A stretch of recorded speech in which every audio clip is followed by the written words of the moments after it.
It's important to continue to take care of yourself during this time by eating a healthy diet, staying hydrated, and getting plenty of rest whenever possible.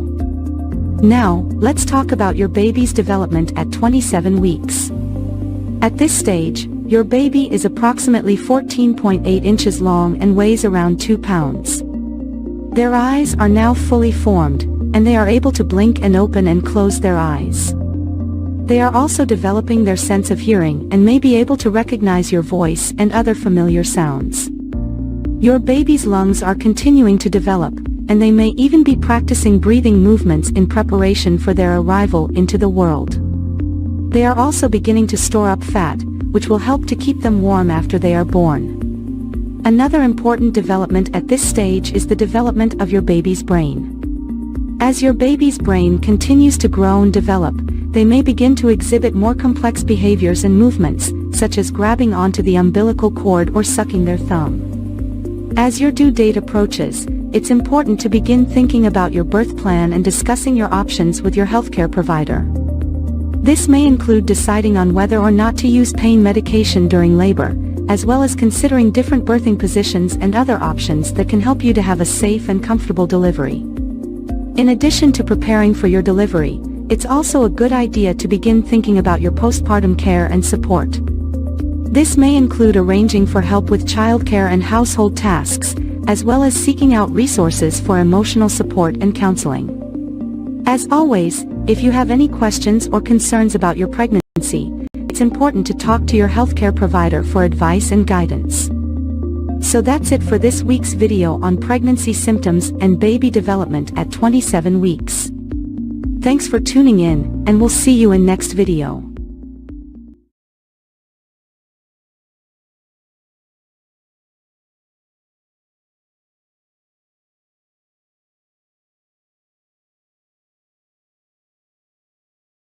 Hello everyone, and welcome back to our pregnancy journey.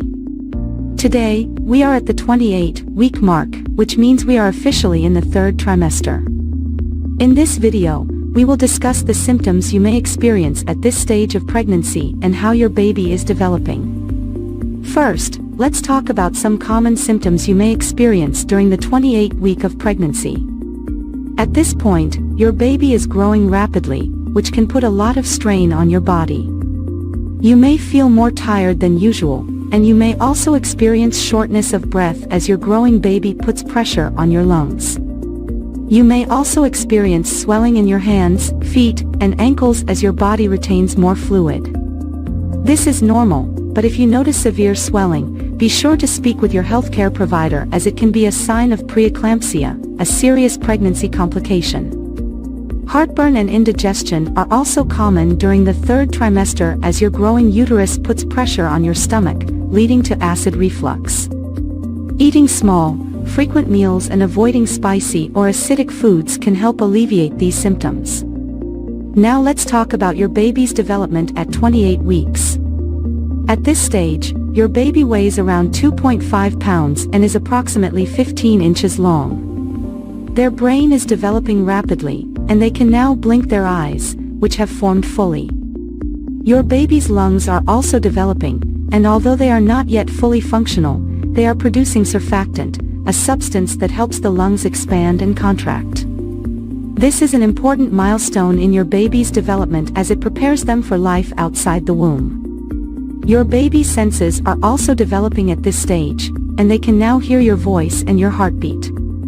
You may notice that your baby becomes more active when you talk or sing to them. As your baby continues to grow, they will start to gain more fat, which will help regulate their body temperature after birth. They will also continue to practice breathing, and by the end of the 3rd trimester, they will be able to hiccup. So, what can you expect during the rest of the 3rd trimester? As your due date approaches, you may experience more intense Braxton Hicks contractions, which are practice contractions that help prepare your body for labor. You may also notice an increase in vaginal discharge, which is normal but should not have a strong odor or be accompanied by itching or burning. It is also important to start preparing for labor and delivery. Talk with your healthcare provider about your birth plan and attend childbirth education classes to learn about the different stages of labor and coping techniques for pain. In summary, at 28 weeks pregnant, you may experience symptoms such as fatigue, shortness of breath, and swelling. Your baby is rapidly growing and developing, and they can now hear your voice and blink their eyes. As you move into the third trimester, be sure to continue monitoring your symptoms and preparing for labor and delivery. That's all for today's video. Thank you for watching, and be sure to subscribe to our channel for more pregnancy updates.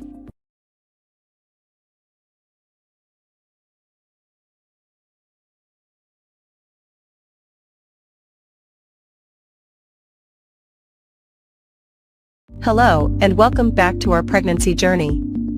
Today we're going to talk about the 29th week of pregnancy and what you can expect for both your baby's development and your own body changes. Let's start with your baby. At this point, your little one is roughly the size of a butternut squash, weighing in at around 2.5 pounds and measuring about 15 inches long from head to toe. Your baby's brain is continuing to develop rapidly, and their lungs are starting to produce surfactant, a substance that helps them breathe on their own outside of the womb. Your baby's movements are becoming more pronounced, and you may start to notice a pattern of when they are most active. They are also starting to develop their sense of taste and can taste the amniotic fluid they swallow. Now, let's talk about your body changes. At 29 weeks pregnant, you may notice that your belly is getting bigger, and you're feeling more and more pregnant every day. As your uterus continues to expand, you may experience some discomfort or even pain in your lower back, hips, or pelvis. This is normal, but if you're concerned, talk to your healthcare provider. You may also notice some new symptoms, such as Braxton Hicks contractions. These are practice contractions that feel like your uterus is tightening and releasing.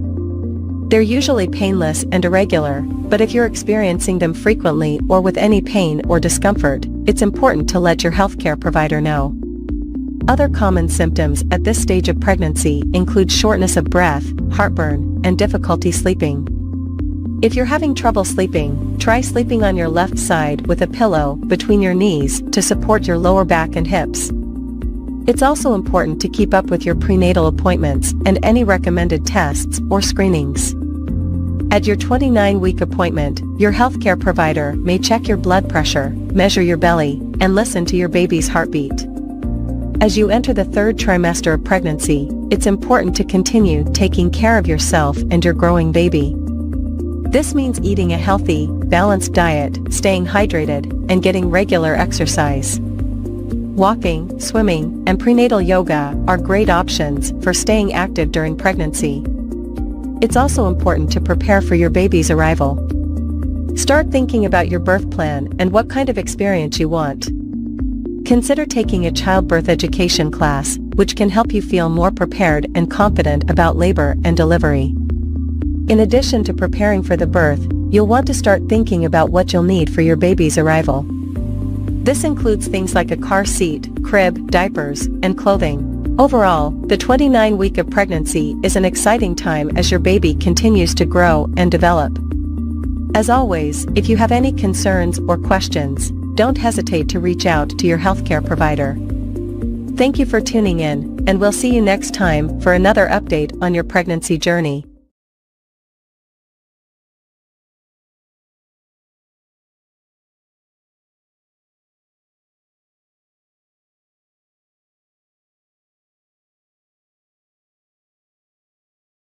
Hello, and welcome to this video about 30 weeks of pregnancy and baby development.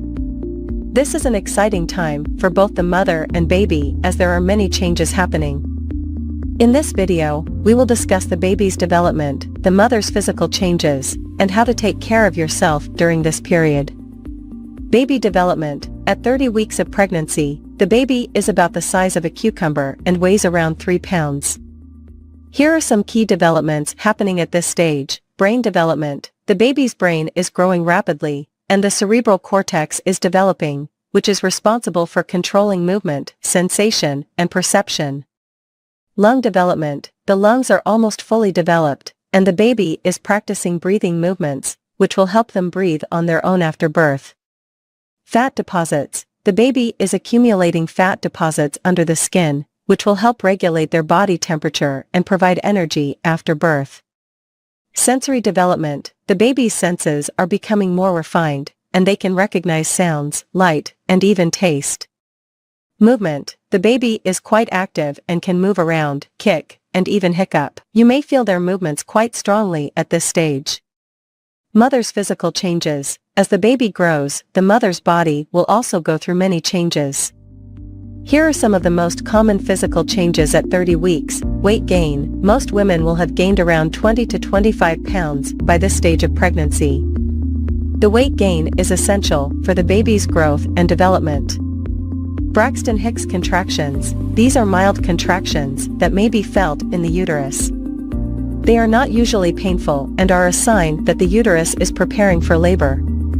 Stretch marks. The skin around the abdomen may begin to stretch, causing stretch marks.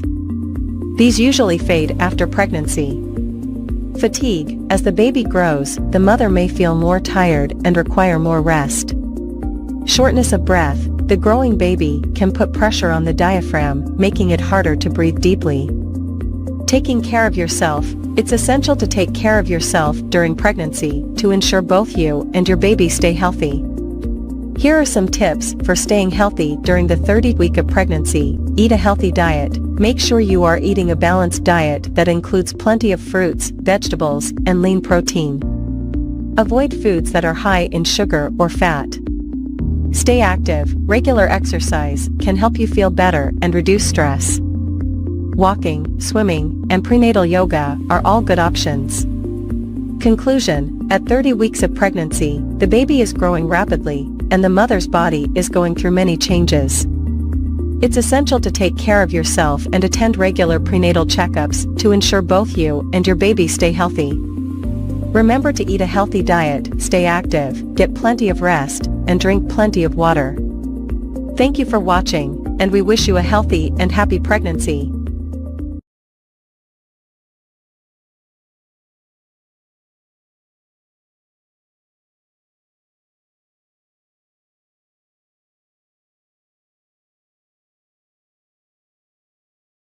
Hello, and welcome back to our series on pregnancy.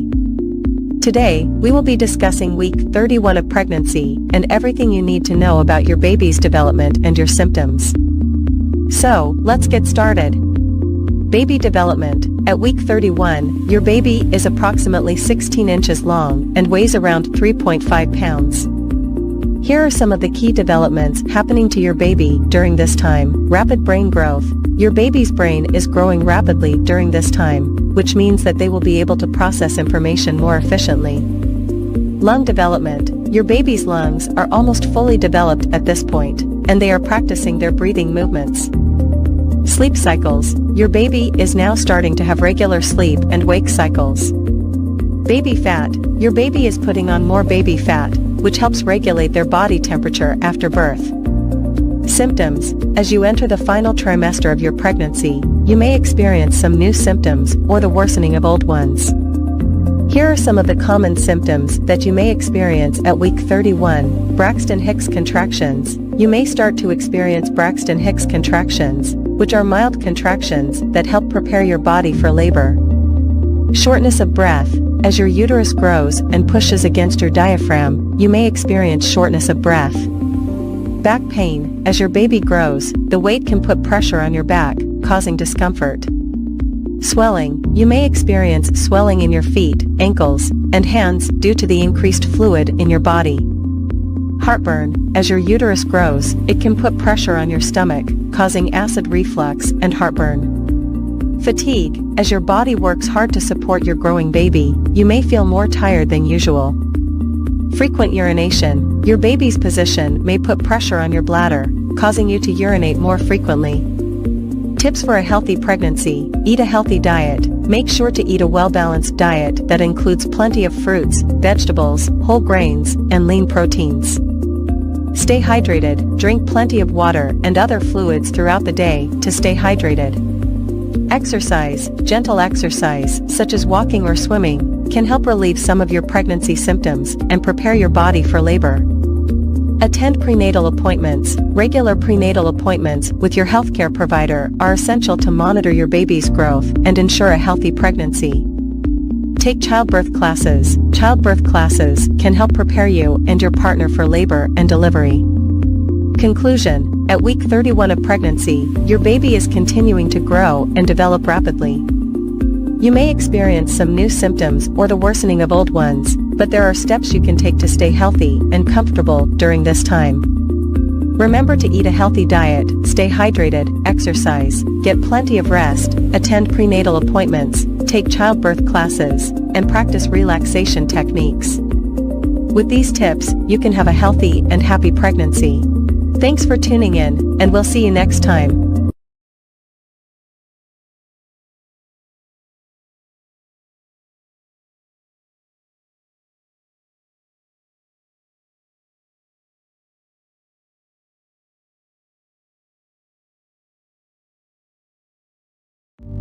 Hello everyone, welcome to my YouTube channel. Today we will be discussing 32 weeks pregnancy and baby development, symptoms, tips, and healthcare. As a senior gynecologist, I have had years of experience helping women through their pregnancy journey. So, without further ado, let's get started. Baby development. At 32 weeks, your baby is about the size of a large jicama, measuring around 16.7 inches long and weighing about 4 pounds. Your baby's eyes are now fully formed and can open and close them. The bones in your baby's skull are not yet fused, which allows for easier passage through the birth canal during delivery. Your baby's immune system is starting to develop, and they are producing white blood cells to help fight off infections. Your baby's lungs are also continuing to develop and produce surfactant, a substance that helps keep the air sacs in the lungs from sticking together. Symptoms. At 32 weeks, you may experience increased back pain and discomfort as your baby continues to grow and put pressure on your back and pelvis. You may also experience increased fatigue and difficulty sleeping due to the physical strain of pregnancy. Braxton Hicks contractions, or practice contractions, may become more frequent as your body prepares for labor. Heartburn and indigestion may also become more common as your baby continues to push up on your stomach. Swelling in your feet and ankles may become more pronounced as your body retains more fluids. Tips. To help alleviate back pain, try using a pregnancy pillow to support your belly and lower back while sleeping. Practice good posture and avoid standing or sitting in the same position for too long to help prevent back pain and swelling. Stay hydrated and try to keep your feet elevated as much as possible to reduce swelling. To help manage heartburn and indigestion, try eating smaller, more frequent meals and avoid foods that trigger symptoms. Make sure to stay active and get regular exercise, such as walking or prenatal yoga, to help maintain your overall health and prepare your body for labor. Healthcare. At 32 weeks, you will typically have a prenatal visit with your healthcare provider to check on your baby's growth and development. Your healthcare provider may also perform a Group B Streptococcus (GBS) test to check for the presence of bacteria that can be harmful to your baby during delivery. It is important to continue taking any prescribed prenatal vitamins and medications as directed by your healthcare provider. In conclusion, 32 weeks is an important milestone in your pregnancy journey. Your baby is continuing to develop and grow, and you may experience new symptoms and challenges. Remember to practice good self-care, stay active, and attend all scheduled prenatal appointments to ensure a healthy pregnancy and delivery. Thank you for watching, and I'll see you in the next video.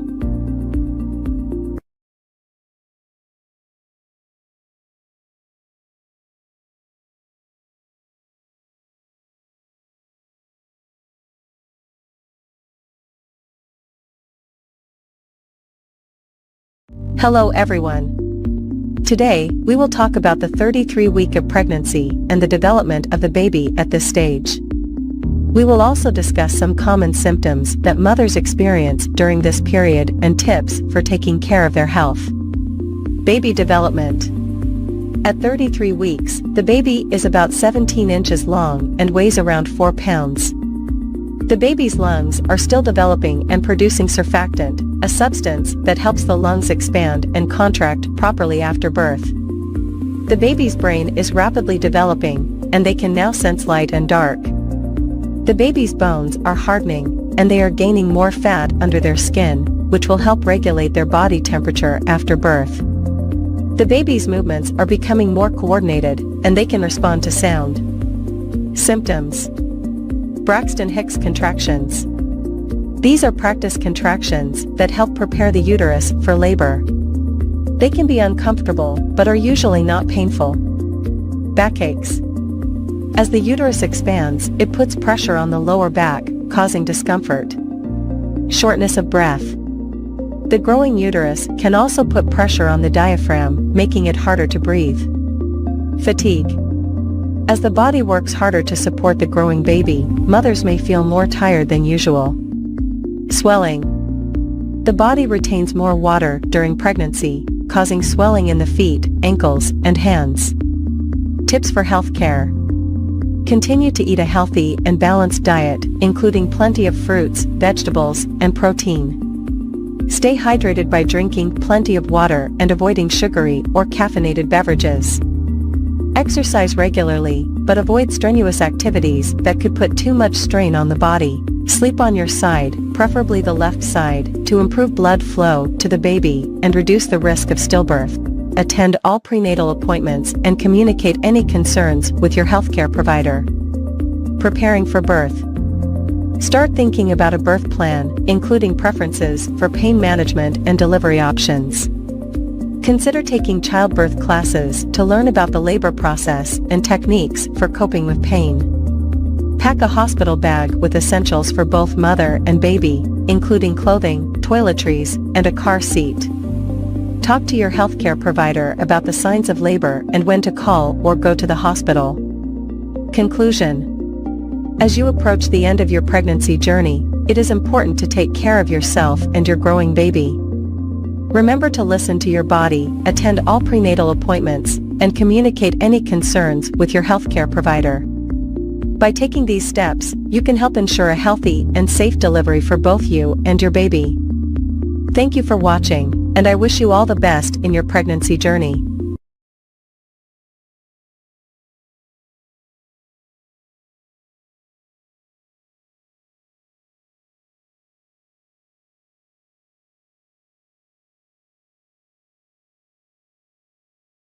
Hello everyone, we are going to discuss pregnancy at 34 weeks.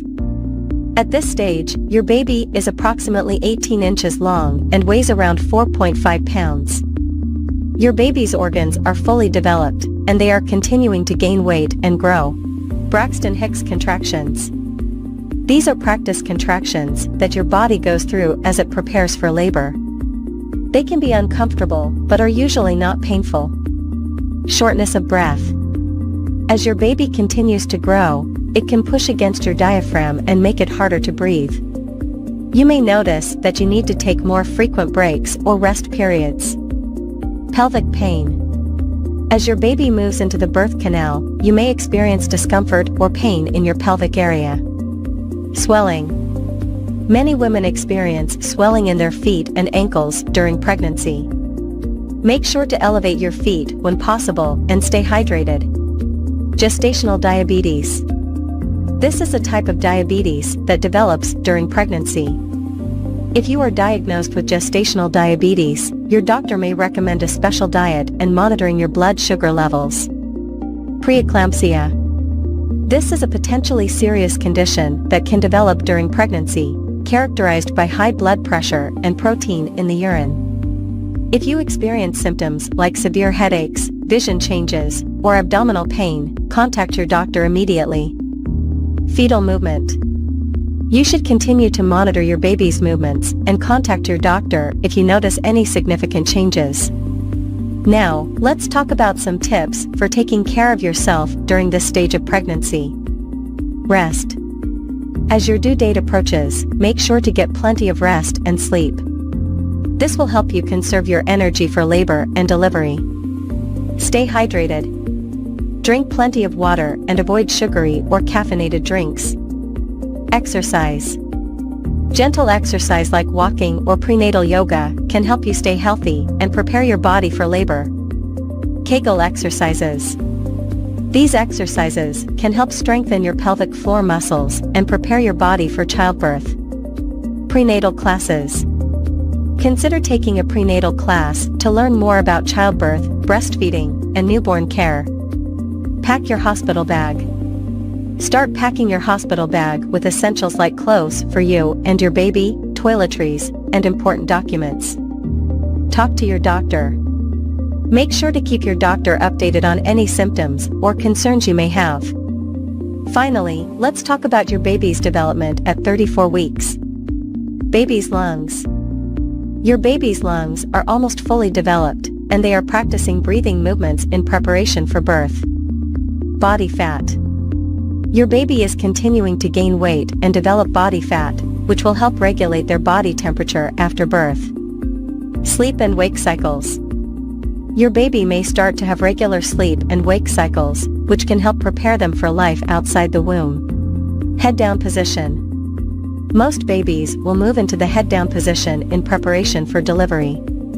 Overall, pregnancy at 34 weeks is an exciting and important time as you prepare for the birth of your baby. Remember to take care of yourself and stay in touch with your doctor as you get closer to your due date. Thanks for watching, and I'll see you in the next video.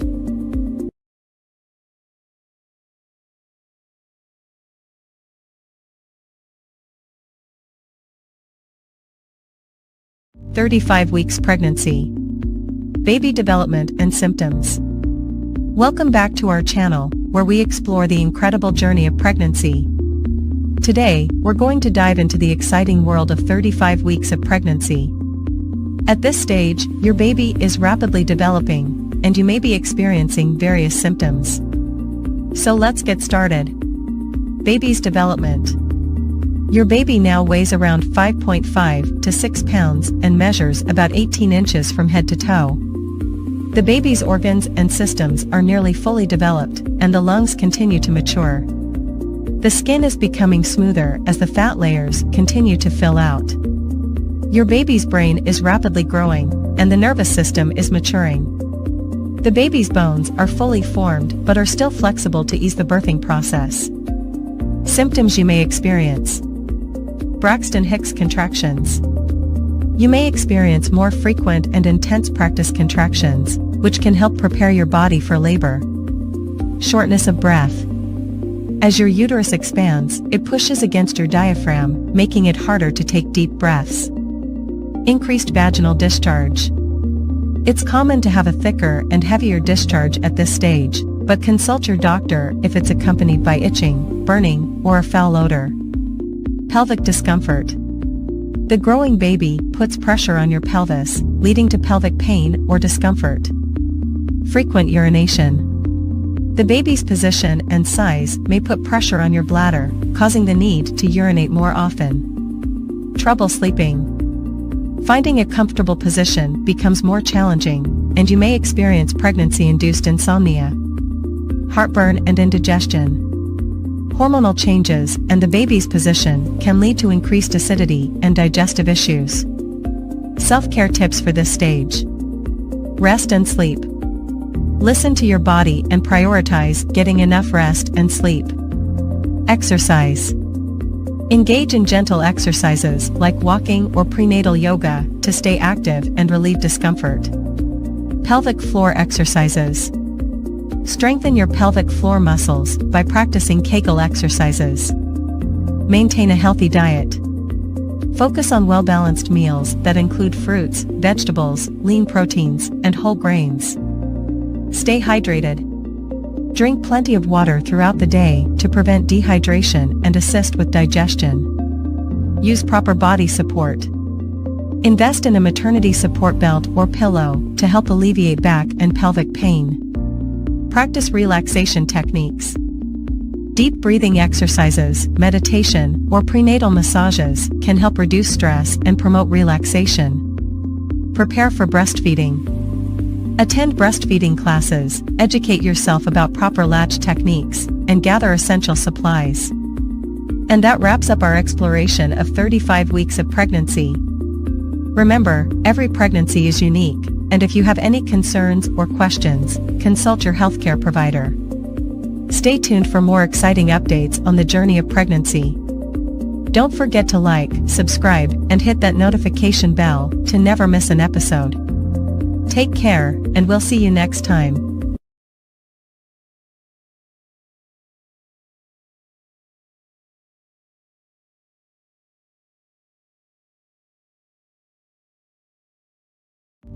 Greetings and welcome back to our Pregnancy Journey series.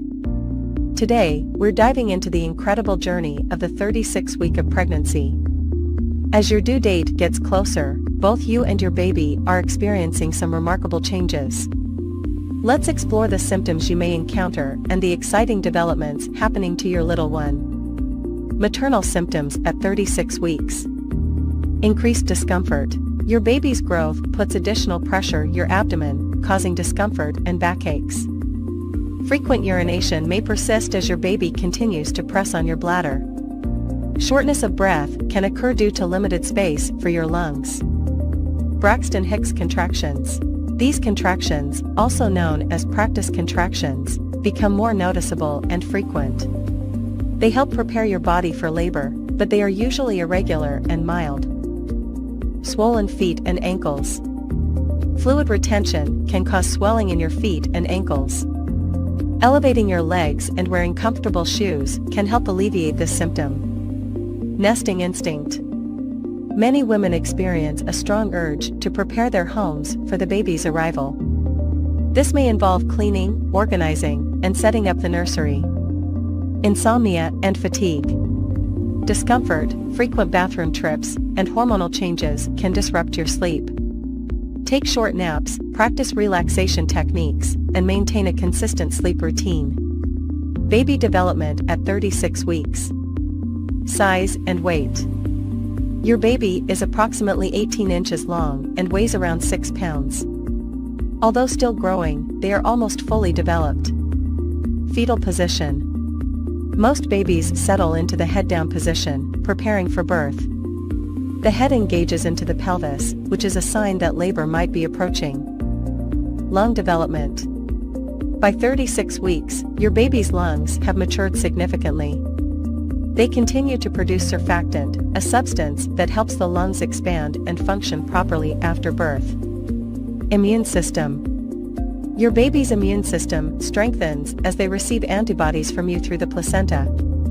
This provides them with some protection against infections early in life. Brain and nervous system. The brain development is almost complete, with rapid growth in the cerebral cortex.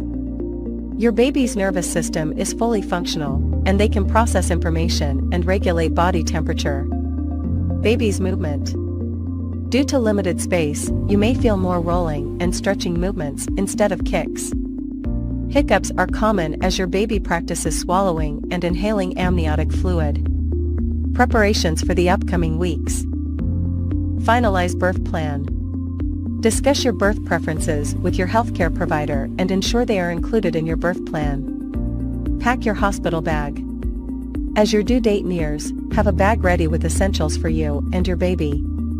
Include comfortable clothing, toiletries, nursing bras, baby clothes, diapers, and important documents. Attend childbirth classes. Join childbirth education classes to learn about labor, pain management, and relaxation techniques.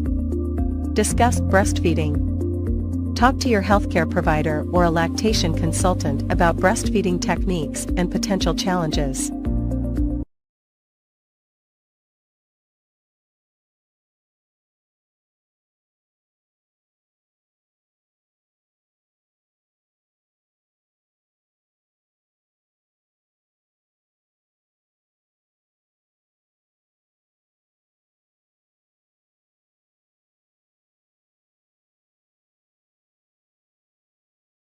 Hello and welcome back to our pregnancy journey. Today, we're diving into the incredible journey of week 37 of pregnancy.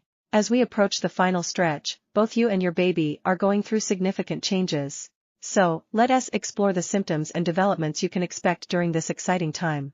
But before we begin, don't forget to hit that subscribe button and ring the notification bell, so you don't miss any of our future videos. Week 37 marks the beginning of the 9th month of pregnancy, and your baby is almost ready to make their grand entrance into the world. Let us start by taking a look at the baby's development.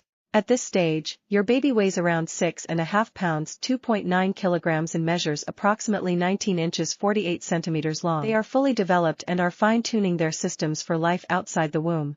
Their organs, including the lungs, digestive system, and immune system, are all working in unison, preparing for the transition. Now, let us discuss the symptoms and changes you may experience during week 37. Increased pressure and discomfort. Host, as your baby continues to grow, you may experience increased pressure and discomfort in your pelvic region. This happens as your baby's head descends into the pelvis, preparing for birth. This can lead to a frequent need to urinate, difficulty walking, and even back pain. Braxton Hicks contractions. Host, you may also notice an increase in Braxton Hicks contractions, which are practice contractions that help prepare your body for labor. These contractions are usually irregular and less painful than true labor contractions. Remember to stay hydrated and practice relaxation techniques to ease any discomfort. Fatigue and difficulty sleeping. Host, fatigue and difficulty sleeping can become more prominent during week 37. Your growing belly, frequent bathroom trips, and discomfort can make it challenging to find a comfortable position. Try using pillows for support and establishing a relaxing bedtime routine to improve your sleep. Increased vaginal discharge. Host, during this stage, you might notice an increase in vaginal discharge. This discharge, known as leukorrhea, helps prevent infections. However, if you experience any changes in color, consistency, or a foul odor, it's essential to consult your healthcare provider. Swelling and varicose veins. Host, swelling, especially in the feet and ankles, can become more pronounced at this stage of pregnancy. Additionally, you might notice the appearance of varicose veins due to increased blood volume and pressure. Elevating your legs, wearing compression stockings, and taking regular walks can help alleviate these symptoms. Emotional changes. Host, lastly, as your due date approaches, you might experience a mix of emotions, including excitement, nervousness, and even anxiety. It's essential to surround yourself with a support system and communicate your feelings with your loved ones. And that wraps up our journey through week 37 of pregnancy. It's amazing to see how far both you and your baby have come. Remember, each pregnancy is unique, so if you have any concerns or questions, don't hesitate to reach out to your healthcare provider. Stay tuned for our next video, where we'll discuss the final stages of pregnancy and the upcoming labor and delivery. Don't forget to like this video and leave a comment below if you found this information helpful. Until next time, take care and enjoy the remaining weeks of your pregnancy journey. Thank you for watching, and we'll see you soon.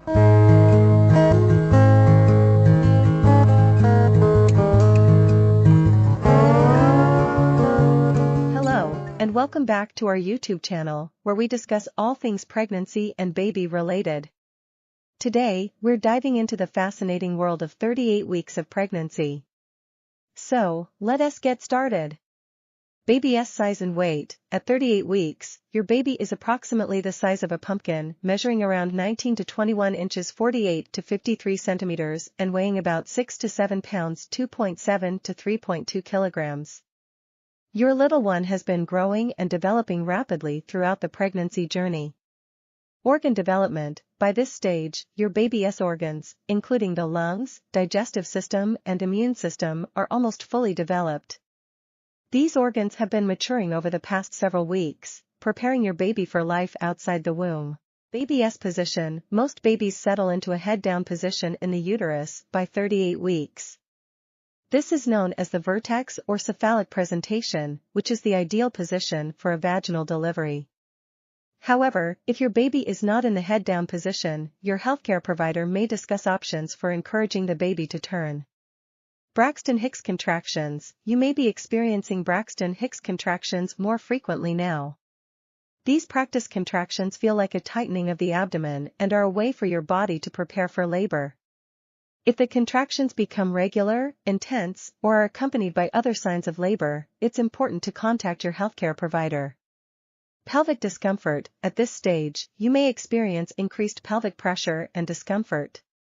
Your baby's fatigue and difficulty sleeping. As your belly grows bigger, it can become challenging to find a comfortable sleeping position. You may also experience frequent bathroom trips during the night.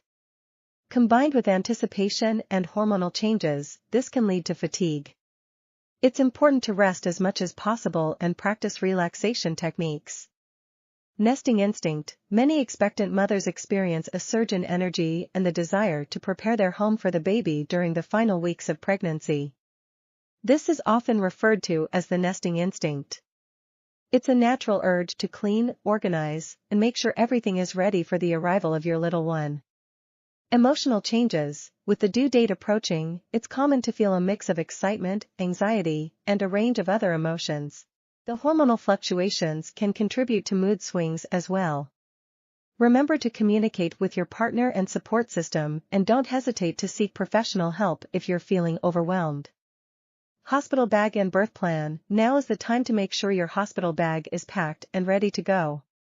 Include essentials like comfortable clothes, toiletries, and items for the baby.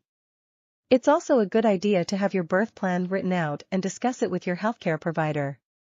However, keep in mind that labor and delivery can be unpredictable, so be flexible with your expectations. That wraps up our discussion on the development and symptoms during 38 weeks of pregnancy. We hope you found this information helpful and informative. Don't forget to subscribe to our channel for more pregnancy and baby-related content. As always, take care of yourself and your little one. See you next time. Welcome to our YouTube channel, where today, we'll take you on a fascinating journey through the 39 weeks of pregnancy and baby development. From the magical moment of conception to the incredible birth of a new life, we'll explore the various stages, milestones, and changes that occur during this remarkable process. So, let us dive right in. Week 1 Conception. Host. In Week 1, conception occurs when a sperm fertilizes an egg, forming a zygote. This tiny cluster of cells begins its journey towards the uterus. Week 2 Implantation. Host. By Week 2, the zygote implants itself into the uterine lining, where it will receive nourishment and continue its rapid division and growth.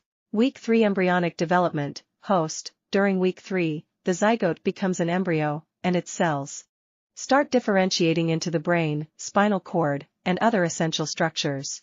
Week 4 Heartbeat. Host. In the 4th week, the heart starts to beat, and the embryo begins to take on a recognizable shape. It's about the size of a poppy seed at this stage. Week 5 Nervous System. Host. By Week 5, the nervous system starts developing, and limb buds appear, which will eventually grow into arms and legs. Week 6 Facial Features. Host. In Week 6, the embryo's facial features, such as eyes, ears, and a mouth, begin to form. Week 7 Organ Development. Host. Week 7 marks the beginning of organ development, with the brain, lungs, liver, and kidneys all starting to take shape.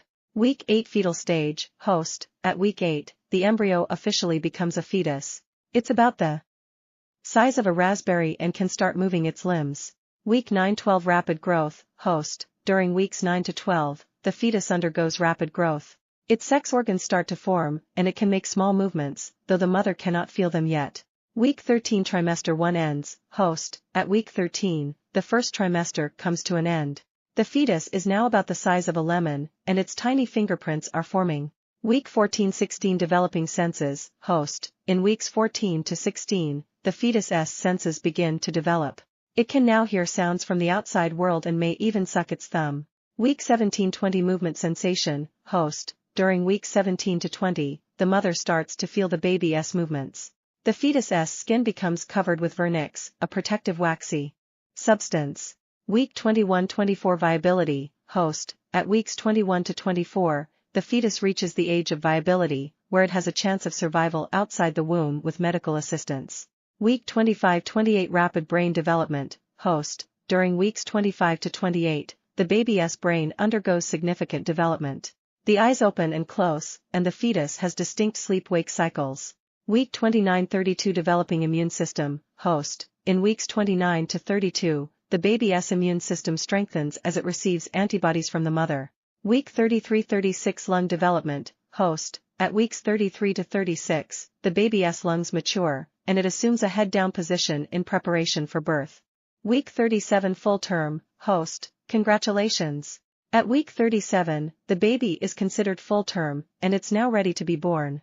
Week 38-39 Final Weeks. Host. In the final weeks, the baby drops lower into the pelvis, relieving pressure on the mother's diaphragm and making breathing easier. Birth. Host. And now, after an incredible journey of 39 weeks, it's time for the most momentous event, the birth of the baby. It's a miraculous and emotional experience that marks the beginning of a new chapter in the lives of both the parents and the newborn. Conclusion, host, pregnancy and baby development encompass an awe-inspiring process that showcases the wonders of life. From a single cell to a fully formed human being, these 39 weeks are filled with incredible growth, milestones, and changes. We hope you enjoyed this journey with us today. Outro, host, if you found this video informative and fascinating, don't forget to like and share it with others who might be interested. Subscribe to our channel for more captivating content on parenting, health, and lifestyle. Thanks for watching, and we'll see you in the next video. Title: 40 Weeks of Pregnancy, Symptoms, and Baby Development. Introduction: Welcome to our comprehensive guide on the incredible journey of pregnancy, spanning 40 weeks of symptoms and baby development. Weeks 1-4. Week 1, conception occurs, and the journey begins. Week 2, the fertilized egg travels down the fallopian tube. Week 3, implantation takes place, and the embryo starts to form. Week 4, the embryo develops the neural tube, which will become the brain and spinal cord. Weeks 5-8. Week 5, the heart begins to beat, and limb buds form. Week 6, facial features and the heart's chambers start to develop. Week 7, baby's arms and legs grow longer, and facial features become more defined. Week 8. The embryo is now called a fetus, and organs continue to form. Weeks 9-12. Week 9. Fingers and toes start to develop, and the fetus can make spontaneous movements. Week 10. The baby's facial expressions begin, and the vital organs are functioning. Week 11. The fetus is about the size of a lime, and gender can be determined. Week 12. Baby's reflexes develop, and the risk of miscarriage decreases significantly. Weeks 13-16. Week 13. Baby's vocal cords begin to form, and the digestive system develops. Week 14. Facial features become more distinct, and the baby can now squint and frown. Week 15. The baby starts producing urine, and the skin becomes more transparent. Week 16. Baby's movements become more coordinated, and the bones harden. Week 17-20. Week 17. The fetus can hear external sounds, and the umbilical cord thickens. Week 18. Baby's taste buds form, and the nervous system continues to mature. Week 19. Vernix caseosa, a protective layer, covers the skin. Week 20. Halfway there.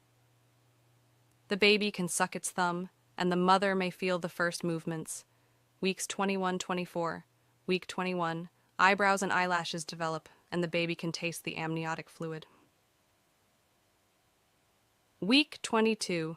The fetus is now responsive to light and dark. Week 23. Rapid brain growth occurs, and lungs continue to develop. Week 24. The baby's viability outside the womb increases, though it's still premature. Weeks 25-28. Week 25.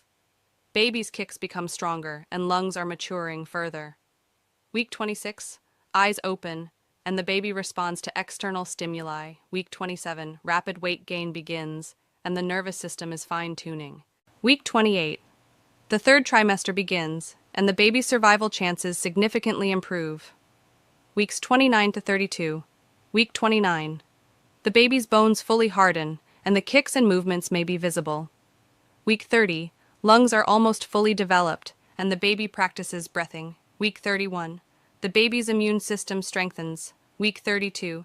Baby's toenails and fingernails grow, and the head settles into the pelvis. Weeks 33-36. Week 33. The baby's bones are fully formed, and the nervous system is maturing. Week 34. The baby practices blinking, and the amniotic fluid decreases as the baby grows. Week 35. The baby's liver and kidneys are fully functional. Week 36. The baby is gaining weight rapidly, preparing for birth. Weeks 37-40. Week 37. Full term. The baby's organs are ready for life outside the womb. Week 38. The baby's immune system gets a boost from the mother. Week 39-40. The baby may arrive any time now. The mother might experience signs of labor, and it's time to prepare for the exciting moment of birth. Conclusion. As the 40-week journey concludes, we celebrate the incredible process of pregnancy, from conception to the miraculous moment of welcoming a new life into the world. Stay tuned for more parenting tips and guidance on our channel.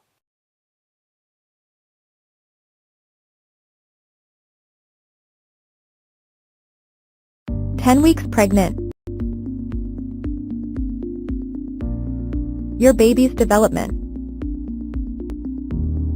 Your baby has come a long way in just a few short weeks. That little head is taking on a rounder, more human shape, and by now all the internal organs should be in place and starting to work together. Tiny tooth buds have begun to develop too. Your baby's fingers and toes are growing longer, and the webs that had been between each finger and toe are starting to disappear. At the moment, your baby's eyes, eyelids, and ears are continuing to develop, but they've still got some growing to do before they're fully formed. The size of the fetus at 10 weeks pregnant. Your little one is still growing very quickly.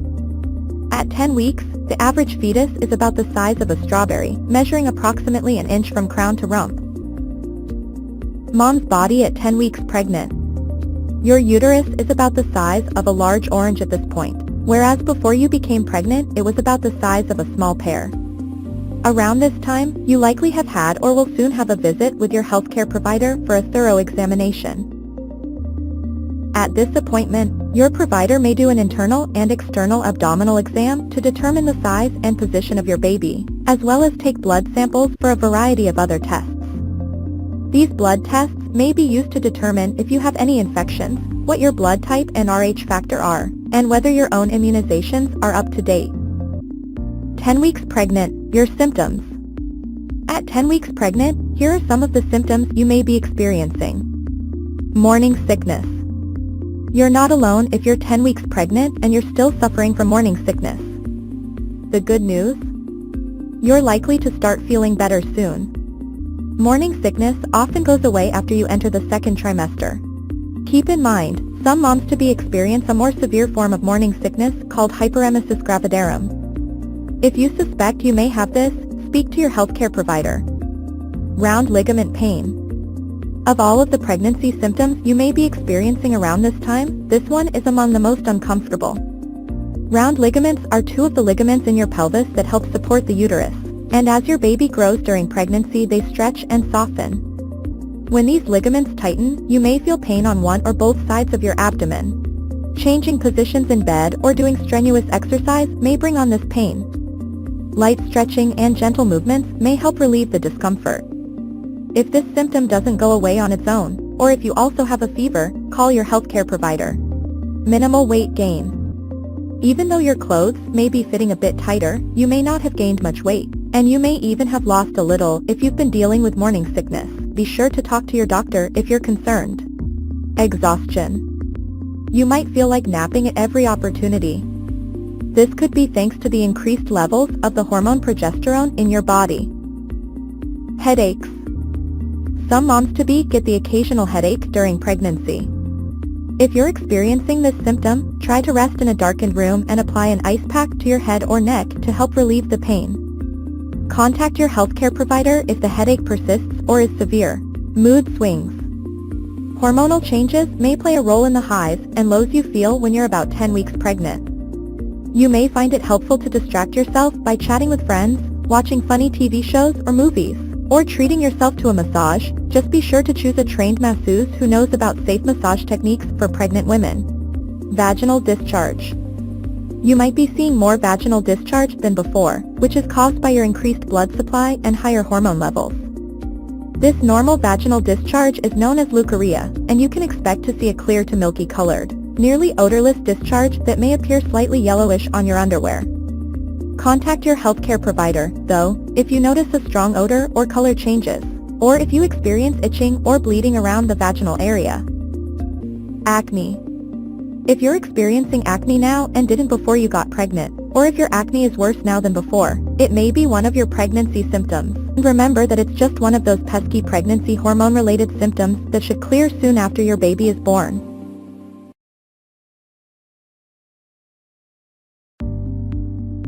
IUI stands for intrauterine insemination, which is a fertility treatment used to increase the chances of pregnancy.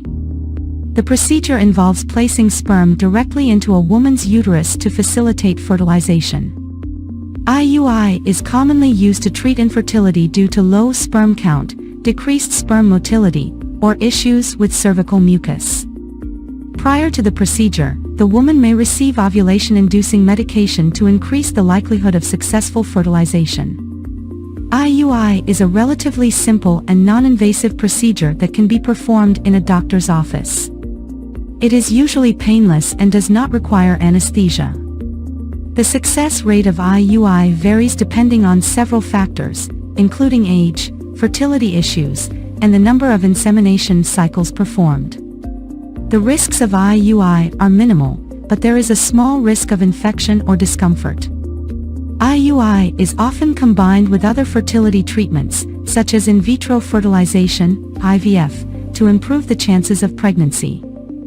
Overall, IUI can be an effective treatment option for couples struggling with infertility, but it is important to discuss all available options with a fertility specialist to determine the best course of action.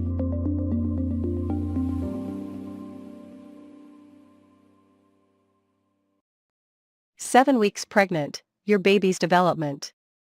Although your baby's brain development will continue long after birth, the basic sections have formed.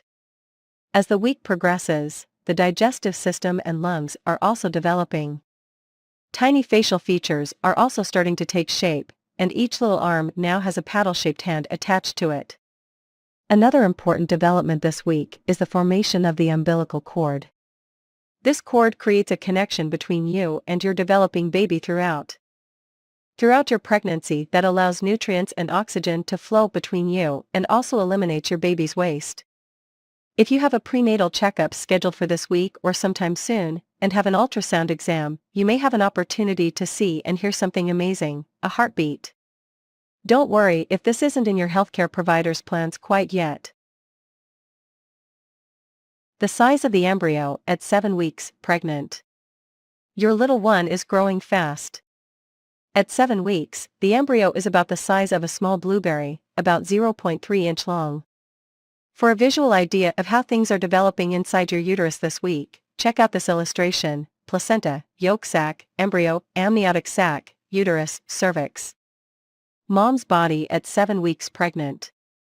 The pregnancy signs and symptoms you may have experienced in the past weeks will probably continue, and some of them may become more pronounced this week. Although these symptoms can be tiring and annoying, keep in mind that you're just a few weeks away from your second trimester, when many of these symptoms may subside. One symptom you may be experiencing around this week of pregnancy is frequent urination. Hormonal changes and increased blood volume are to blame for this. Now that there's more fluid in your system, it means more for your kidneys to process, and as a result, more urine is produced. 7 weeks pregnant, your symptoms. At 7 weeks pregnant, here are some of the symptoms you may be experiencing. Excess salivation. You may notice more saliva than usual, often accompanying the nausea and vomiting of morning sickness. It may feel weird, but this is just another strange, yet normal part of pregnancy for many women. Food cravings or aversions. Feel like pickles and chocolate for dinner? Can't stand the smell of eggs even though it never used to bother you? Your food preferences and tolerance for odors may change during this time, and these changes are most likely caused by hormones. If you find yourself craving any non-food items, like dirt or chalk, talk to your healthcare provider right away. Nausea. Of all of this week's symptoms, morning sickness can be the worst. It's often in full effect at this stage, and it can make you feel absolutely miserable. Luckily, for many women it's likely to disappear during the second trimester. Diarrhea. As if you needed another trip to the bathroom at 7 weeks, diarrhea is usually nothing to worry about. It may be one of the gastrointestinal symptoms, like constipation or indigestion, that you might experience due to fluctuating hormones. Try adding foods like applesauce, oatmeal, and bananas to your diet to help absorb any excess water, and stay hydrated, as diarrhea can lead to dehydration. Spotting. Light spotting at 7 weeks pregnant is considered normal, especially after sex. If you notice heavy or bleeding, call your healthcare provider. Cramping. If you feel mild cramps, what you're experiencing is quite normal. Your uterus is expanding, so some discomfort is to be expected. If the cramping is severe or long-lasting, or if you feel pain other than cramping, call your healthcare provider. Fatigue. You may continue to feel exhausted this week. Your levels of the hormone progesterone are quickly increasing, and it's this hormone that can make you feel sleepy. Hello and welcome to our video on pregnancy workout. Being pregnant can be a beautiful and special time, but it can also come with its own set of physical challenges. In this video, we'll be talking about the benefits of staying active during pregnancy, as well as the potential risks to be aware of. Whether you're a first-time mom or a seasoned pro, this video will give you the information you need to make informed choices about your pregnancy workout routine. The advantages of pregnancy workout. Regular exercise can help you maintain a healthy weight, reduce the risk of gestational diabetes, and improve your mood. It can also prepare your body for labor and delivery, and help you bounce back more quickly after giving birth. Additionally, staying active during pregnancy can have long-term benefits for both you and your child. Studies have shown that children of active mothers are more likely to be active themselves, and have a lower risk of obesity and other health problems. Regular exercise during pregnancy can also help improve sleep, increase energy, and improve overall well-being. The importance of safety. It's essential to consult with your doctor before starting a new exercise program, especially if you have any pre-existing health conditions. Avoid activities that have a high risk of falling or injury, such as contact sports or downhill skiing. Listen to your body and make adjustments to your workout routine as needed.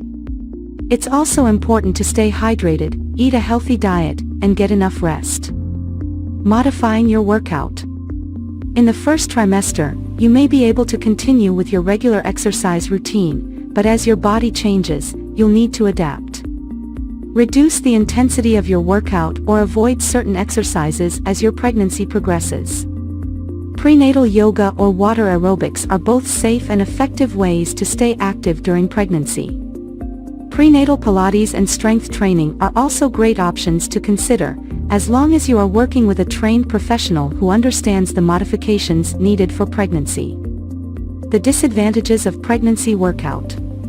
Some women may experience fatigue and morning sickness during the first trimester, which can make it difficult to maintain a regular exercise routine. As the pregnancy progresses and your body changes, certain exercises may become more difficult or uncomfortable. Some women may experience gestational hypertension or preeclampsia, and in such cases, the doctor may advise to stop exercising. In conclusion, staying active during pregnancy can be beneficial for both you and your baby, but it's important to consult with your doctor, listen to your body and make necessary adjustments. Regular exercise can help you maintain a healthy weight, reduce the risk of gestational diabetes, and improve your mood, but it is essential to stay safe and avoid activities that have a high risk of falling or injury.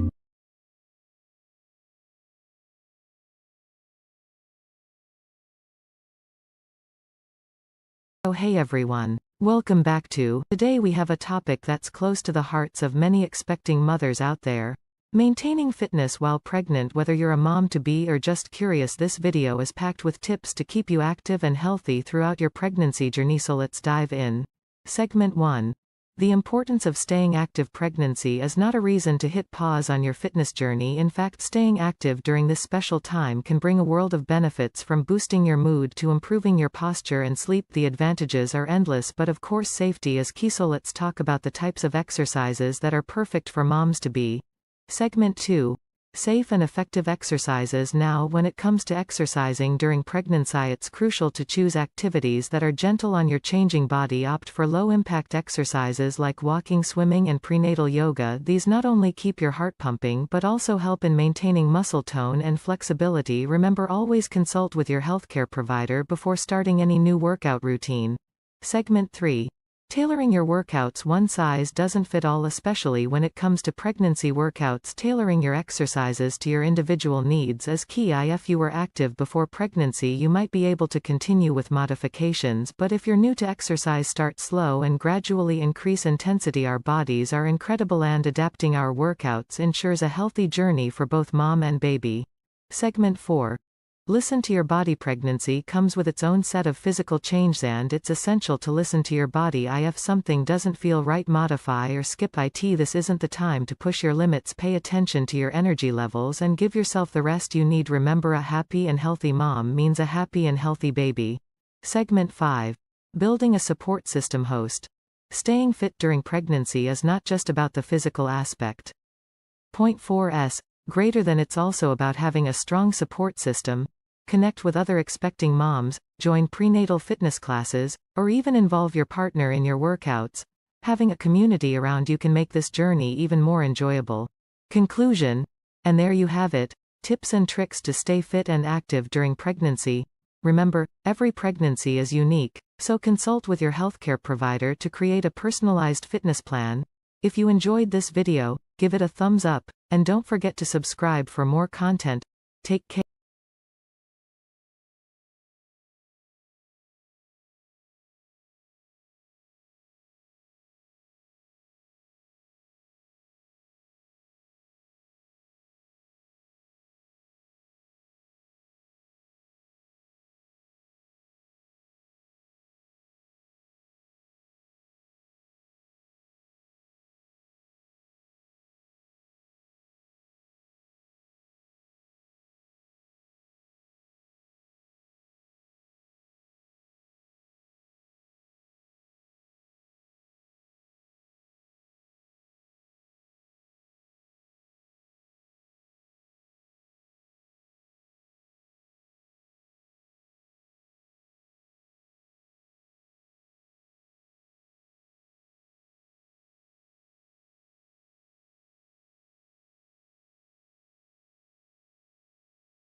Hello, expecting moms.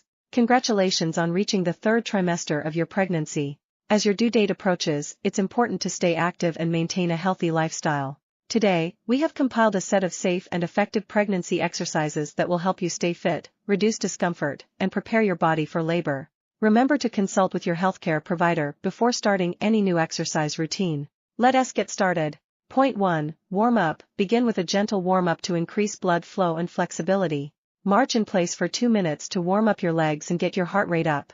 Perform shoulder rolls and gentle arm circles to loosen up your upper body. Point 2. Pelvic tilts. Pelvic tilts help relieve lower back pain and strengthen your core. Stand or get on your hands and knees.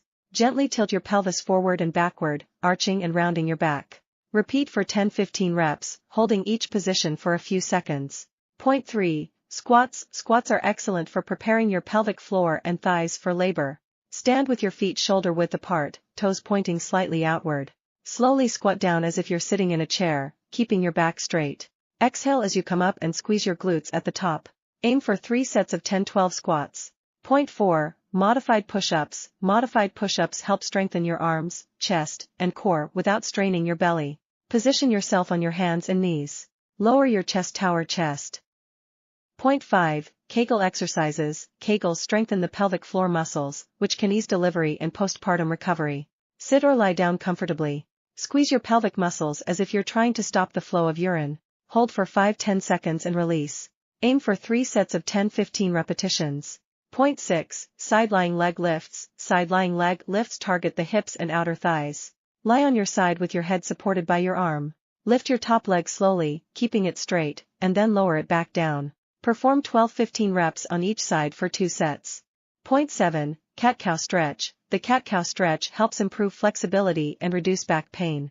Get on your hands and knees, aligning your wrists under your shoulders and knees under your hips. Arch your back while inhaling, bringing your head up cow position.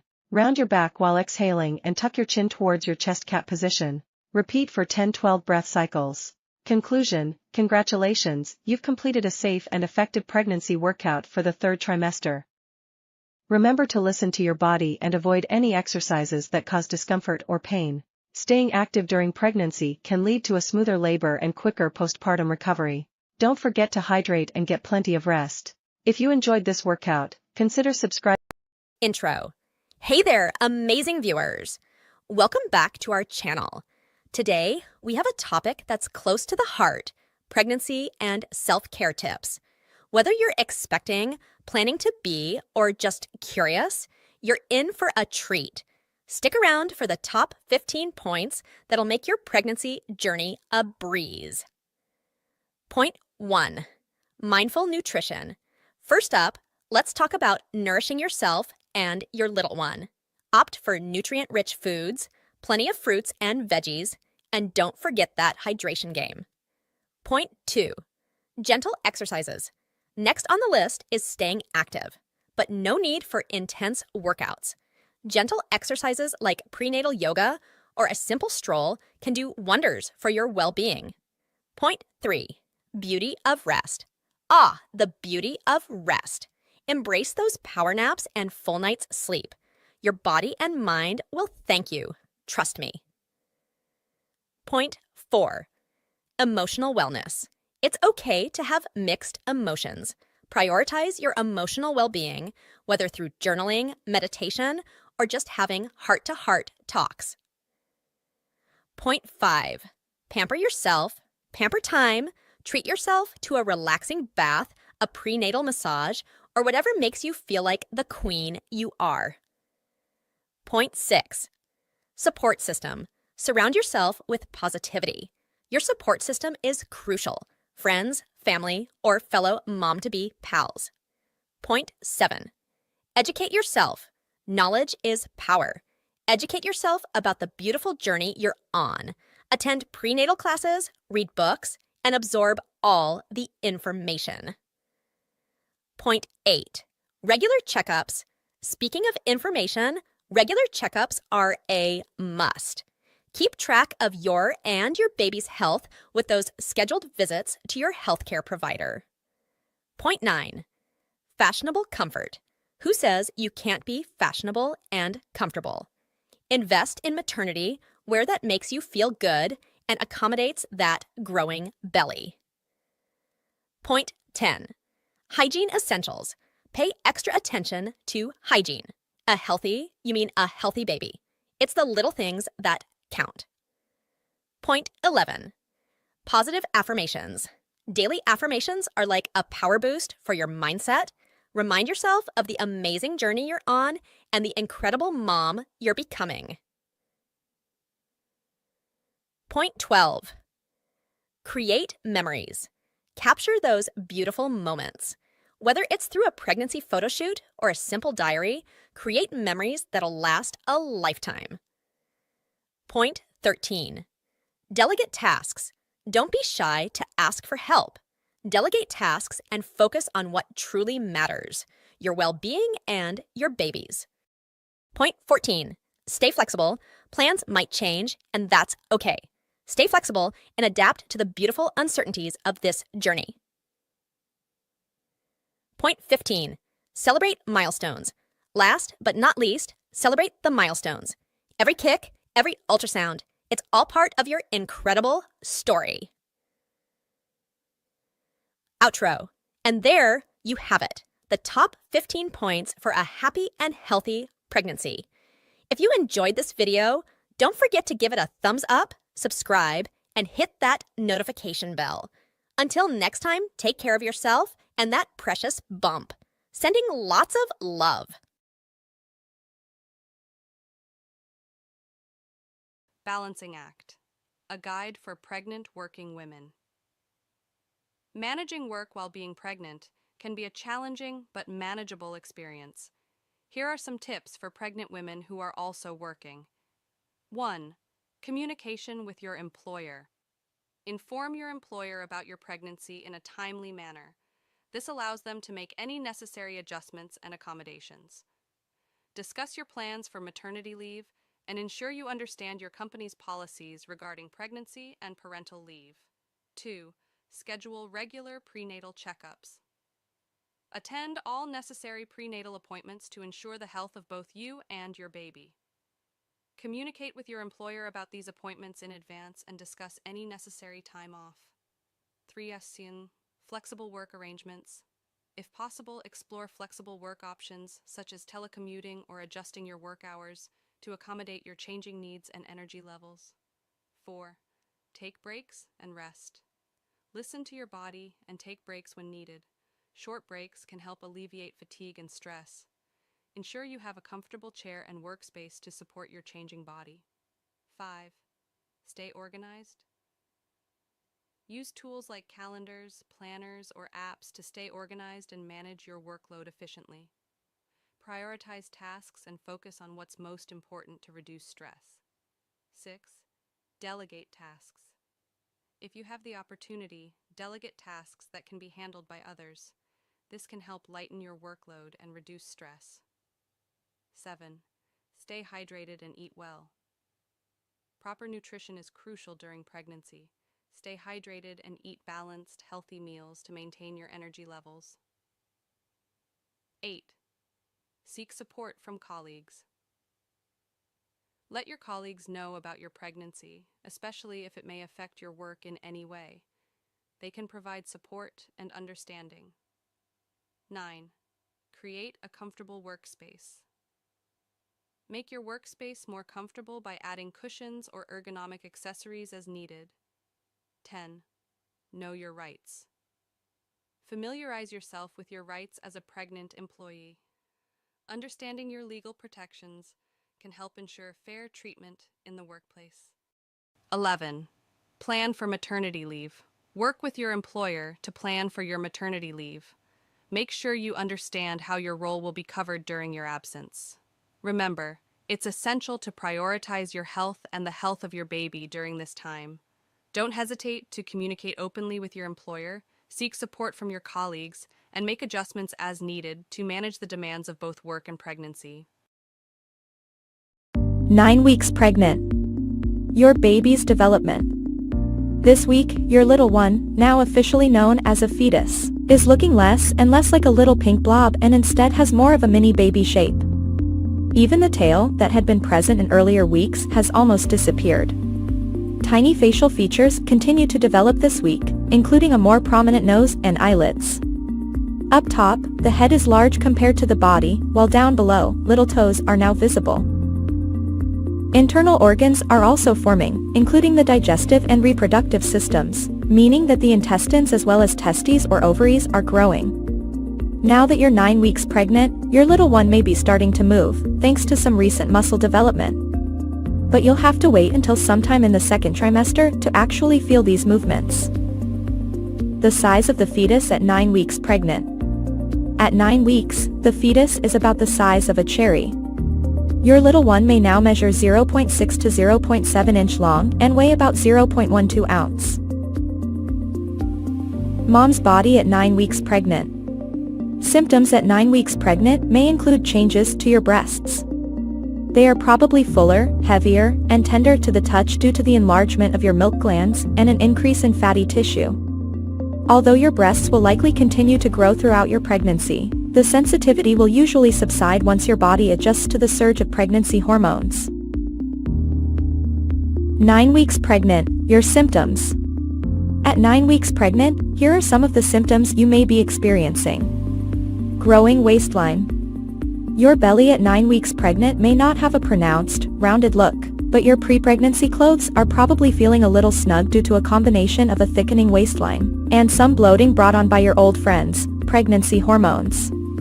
Spotting. You may see some spotting in the first trimester. Call your healthcare provider if you see any more than a few drops of blood. Mild uterine cramping. This is a time of rapid change in your body, and you may experience mild uterine cramping. If the cramping is severe, or if you feel other pain like lower back pain, call your doctor to rule out any problems. Morning sickness. If you haven't experienced morning sickness by now, you could be one of the lucky ones who will avoid this common symptom. But if you do get morning sickness, keep on eating smaller meals frequently throughout the day and remember to stay hydrated. Being hungrier. You may start to feel a bit hungrier than usual, so munch on some extra snacks, keeping in mind that you only need to add about 300 calories to your daily intake. Foods like fruit, cereal, and yogurt are great choices. Food cravings and aversions.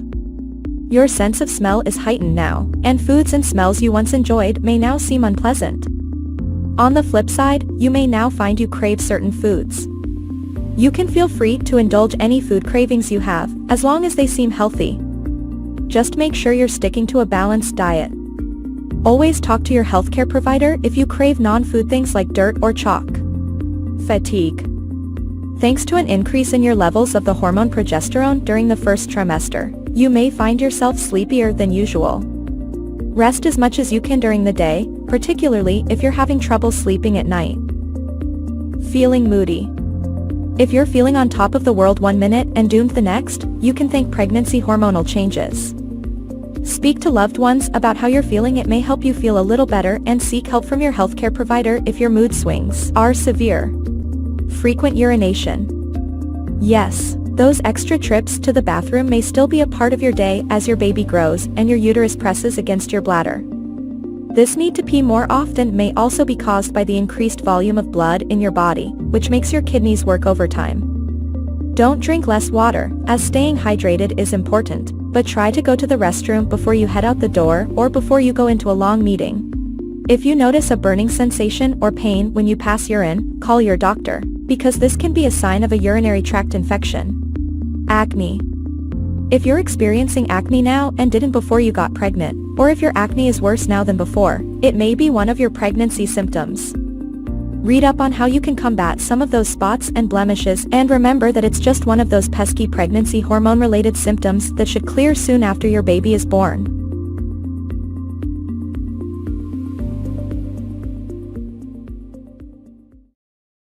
Five weeks pregnant symptoms. Pregnancy symptoms are unique and unpredictable. Two people can each have healthy pregnancies without any of the same symptoms. Likewise, you may have bad nausea in your first pregnancy, but no morning sickness in a later pregnancy. The swiftly rising levels of the hormones human chorionic gonadotropin, HCG, and progesterone are responsible for many of the pregnancy symptoms you experience. You can expect any of the following week 5 pregnancy symptoms. 1. Morning sickness. Don't be fooled by the word morning. nausea and vomiting can happen at any time during the day. While morning sickness typically begins during week 6 of pregnancy, some people experience it earlier. Eating several small meals throughout the day, instead of 2 or 3 big meals, may help to relieve these symptoms. Call your doctor if you can't keep any food or liquid down. This may be a sign of hyperemesis gravidarum, which is a rare disorder that involves continual nausea and vomiting during pregnancy. It sometimes requires inpatient treatment at a hospital. 2. Lightheadedness. Your blood pressure tends to run lower than usual during pregnancy. This can cause dizziness and even fainting. If you feel dizzy, sit down if you're standing or pull over if you're driving. 3. Frequent urination. As your uterus expands, it can press against your bladder. This will likely cause you to need to urinate more frequently.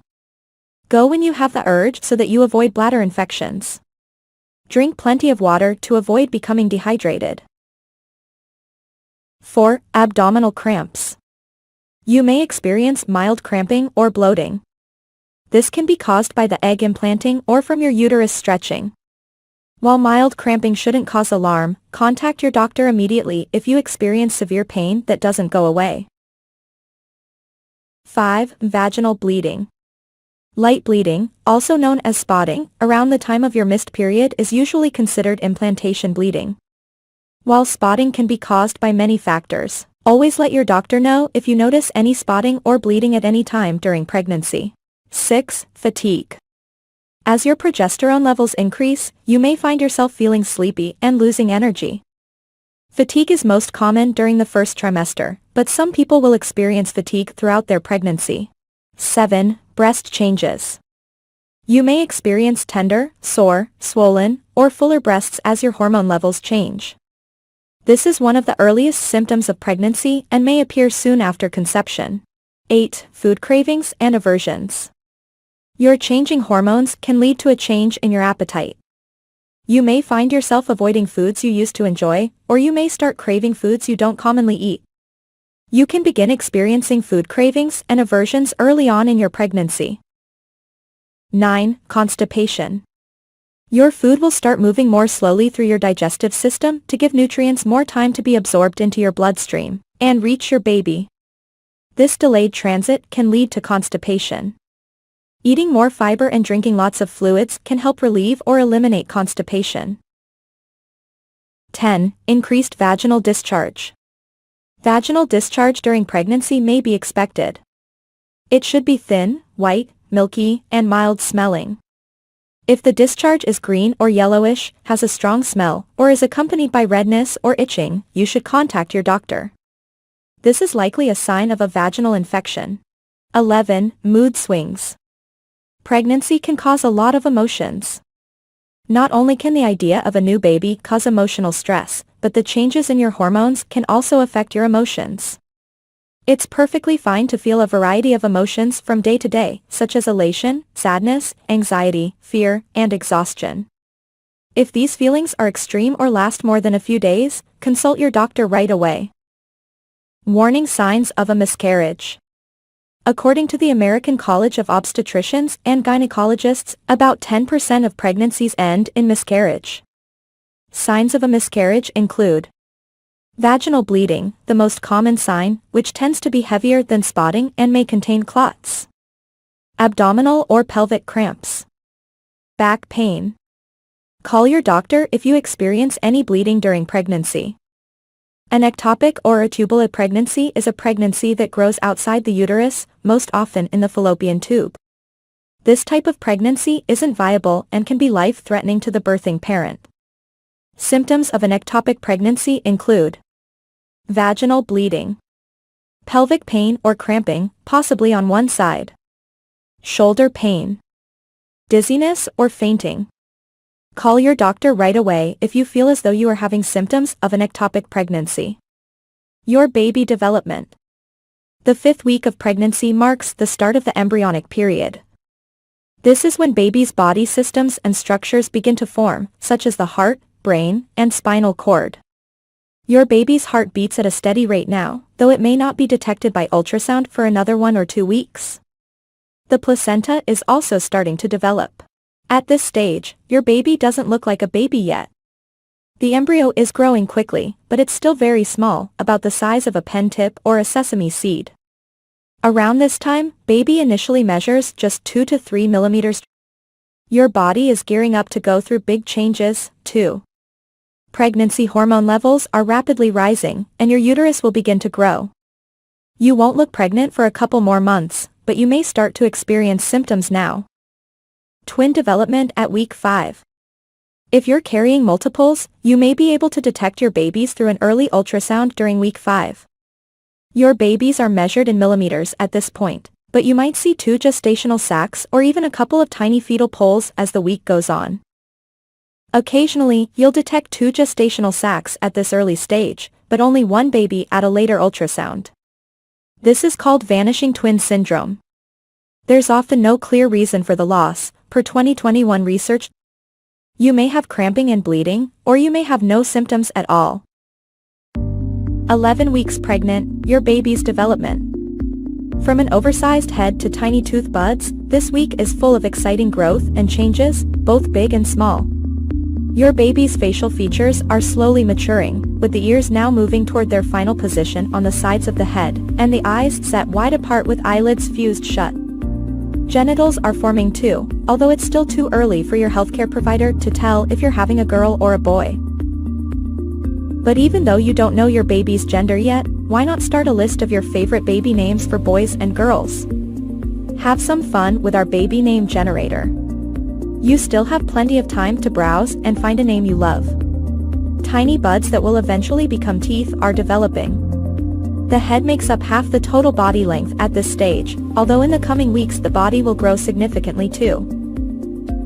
To support all this growing, your baby now needs more nutrients, so the placenta grows, and its red blood cells increase in number to meet this need. The size of the fetus at 11 weeks pregnant. At 11 weeks, the fetus is about the size of a Brussels sprout. From crown to rump, the average length is now 2 inches, and the average fetus weighs just about 0.33 ounce. Mom's body at 11 weeks pregnant. Are you having unusual food cravings this week? They're quite common, between 50 and 90% of women experience these cravings at some point during pregnancy. No one knows for sure why pregnancy cravings occur. Some medical experts believe these cravings are your body's way of telling you what it needs, while others blame them on changing hormone levels. As long as your food choices are part of a healthy pregnancy diet, go ahead and eat up. There is a type of craving that needs medical attention. However, if you crave non-food items like clay or dirt, contact your healthcare provider. 11 weeks pregnant, your symptoms. At 11 weeks pregnant, here are some of the symptoms you may be experiencing. Breast growth. Your breasts may be a little larger now, and you can expect to see even more growth as your pregnancy progresses. Some of this may be because the milk glands grow in preparation for breastfeeding. You might gain up to 3 pounds of breast tissue over the course of your pregnancy. Increased vaginal discharge. Your body may be releasing more clear vaginal discharge now. This is normal as long as it is odorless and clear or white in color. If you notice changes including blood, itchiness, or a foul odor, contact your healthcare provider to rule out problems. Dark abdominal line. You might notice you have developed a long, dark line that runs vertically down the center of your belly. It's called the linea nigra, or the pregnancy line, and it's thought to be associated with hormonal changes. This line will likely fade after your baby's birth. Leg cramps. You may be troubled by tight, painful leg cramps, particularly at night. This can make it tough to get a good night's rest. Stretching can help with leg cramps, as can exercise. In some cases, mineral depletion may contribute to having leg cramps, so make sure that your diet is giving you enough calcium and magnesium, and take care to stay hydrated. Fatigue. Right now, your levels of the pregnancy hormone progesterone are increasing, which can sometimes make you sleepy when you'd rather be alert. And, if you've been waking to pee or having leg cramps or getting heartburn during the night, your sleep may be suffering too. Eliminating caffeine and following a relaxing bedtime ritual every evening can help fight pregnancy fatigue. Mood swings. You can thank your heightened hormone levels if you've been experiencing mood swings or moodiness lately. Try to avoid stress, and ensure you're getting enough iron in your diet. Practicing yoga, doing simple meditations, or relaxing while listening to soft music might help you feel a little better. You could also ask your healthcare provider for advice on dealing with your mood swings, particularly if they're interfering with your daily life. Morning sickness. You might experience queasiness and even vomiting at 11 weeks pregnant, and this can occur at any time of day. Morning sickness often subsides in the second trimester, though, and you're almost there.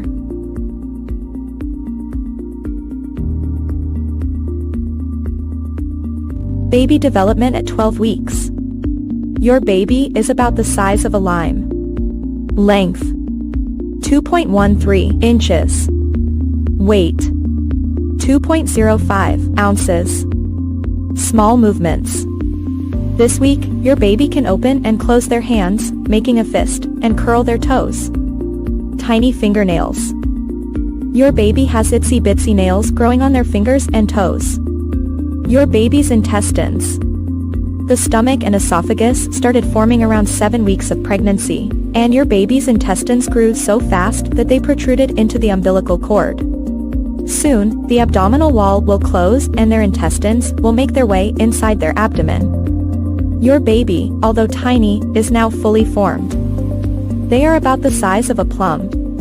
The placenta is also now fully formed, although it will keep growing throughout your pregnancy. The placenta is your baby's life support system, passing oxygen, nutrients and antibodies from your blood supply to your baby. From now on, your baby is going to grow.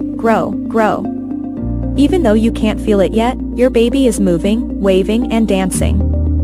They can also swallow. Your 12-week fetus is almost done developing their body's important systems and parts, which means it's all about getting bigger and more mature from here on out. Yep, baby's about to enter the growth and maturation stage, in which organs and tissues will grow and develop rapidly. Baby at 12 weeks is opening and closing their fingers and curling their toes, and their brain is developing fast. Baby is now developing reflexes. If you poke your 12-week pregnant belly while looking at baby on an ultrasound, you'll likely see movement. If you're 12 weeks pregnant with twins, your twosome is developing at a similar rate as singleton babies at 12 weeks. Later on, they'll have a slightly slower rate of growth. Early pregnancy symptoms at 12 weeks. Your signs of pregnancy may include an aching stomach, nausea, mood swings, a metallic taste in your mouth, sore breasts, indigestion and heartburn, headaches, dizziness, new likes and dislikes for food and drink, a heightened sense of smell, a white milky pregnancy discharge from your vagina, light spotting, see your doctor if you get bleeding in pregnancy, cramping, a bit like period pains, darkened skin on your face or brown patches, this is known as chloasma or the mask of pregnancy, greasier, spotty skin, thicker and shinier hair, bloating and the feeling of being bloated.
14 weeks pregnant.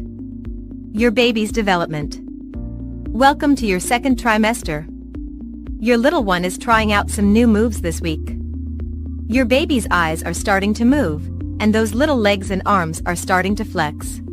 These movements also allow your baby to practice the important skill of moving hands to mouth. The senses of smell and taste are also developing, and your baby's skin is thickening too. You'll have to wait and see if your baby will be born with a full head of hair or not, but right now, hair follicles are forming under the surface of the skin. With each passing week, your baby is looking more and more like the little person you'll meet the day you give birth. By now, or very soon, the genitals are fully developed. But it's still too early to know whether you're having a boy or a girl. How big is my baby at 14 weeks? At 14 weeks, your baby is growing and developing rapidly, measuring between 3.5 and 4 inches long and weighing around 2 ounces, about the size of a navel orange. The size of the fetus at 14 weeks pregnant. At 14 weeks, the fetus is roughly the size of a nectarine. Around this time, the average fetus weighs about 1.5 ounces and can measure up to 3.5 inches long, crown to rump. Making faces. Thanks to brain impulses, your baby's facial muscles are getting a workout. Those tiny features can squint, frown, and grimace. Your baby is also making sucking and chewing movements. Growing hair. Soft baby hair is coming. Hair follicles have started to form deep in your baby's skin. Around 20 weeks, fine downy hair will sprout from these follicles on your baby's eyebrows, upper lip, and chin. Your active baby. Though you can't feel those tiny punches and kicks yet, your baby is quite active and has flexible hands and feet. Mom's body at 14 weeks pregnant. You've finally reached the second trimester. Pregnancy symptoms during week 14. No more morning sickness? Your energy is likely returning, and your queasiness may have eased by now. If not, hang on, chances are good that morning sickness will soon be behind you if it's not already. Although it's uncommon, some expecting moms will still feel nauseated months from now. Tell your healthcare provider at your next appointment if you're still having nausea or vomiting. Starting to show. The top of your uterus is a bit above your pubic bone, which may be enough to push your tummy out a tad. Starting to show can be quite a thrill, giving you and your partner visible evidence of the baby you're waiting for. Bleeding gums. About half of pregnant women have swollen, red, tender gums that bleed when flossed or brushed. This gum inflammation, called pregnancy gingivitis, is partly caused by hormonal changes that make your gums more sensitive to the bacteria in plaque. Be sure to brush your teeth twice daily, and floss daily. Round ligament pain. On either side of your uterus, you have 2 ligaments that stretch and thicken to accommodate your growing belly. These changes may cause round ligament pain. It can feel like a short, stabbing pain in response to movement, or a dull ache after an especially active day. If round ligament pain strikes, try to stop and rest, pay attention to your posture, change positions, gently massage the area, or take a warm bath. Some women find that wearing a maternity belt for extra support helps relieve the pain. Increased appetite. Pregnancy hunger starts and peaks in the second trimester. Your body is working hard to support your baby, and that requires plenty of energy. Your meals are also fueling your body's pregnancy changes, which include a much higher blood volume, your growing breasts and uterus, and increased fat stores. You need an extra 300 to 350 calories per day in the second trimester. Round ligament pain. For some women, a possible side effect of uterine growth is what your OB/GYN would call round ligament pain. Basically, these are pregnancy growing pains that feel like achy or sharp pains on one or both sides of the abdomen. That begin to appear around 14 weeks but can strike at any time during the second trimester. Here's why. The uterus is supported by thick bands of ligaments that run from the groin up the side of the abdomen. As your uterus grows, the supporting ligaments stretch and thin out to accommodate the increasing weight. This weight pulls on the ligaments and causes a sharp pain or a dull ache in your lower abdomen. It's often more noticeable when you change positions suddenly or quickly get up from sitting or lying down, or when you cough or sneeze. The best way to bring relief? Put your feet up and rest in a comfortable position, which should ease the strain and the pain. Baby development at 15 weeks. Your baby is about the size of an apple. Your baby is around the size of an apple or a navel orange. It measures around 4 inches, 10 centimeters, from crown to rump. It weighs approximately 70 grams, which is equivalent to 0.15 pounds. Baby weight at 15 weeks is similar to the weight of 1 chicken egg.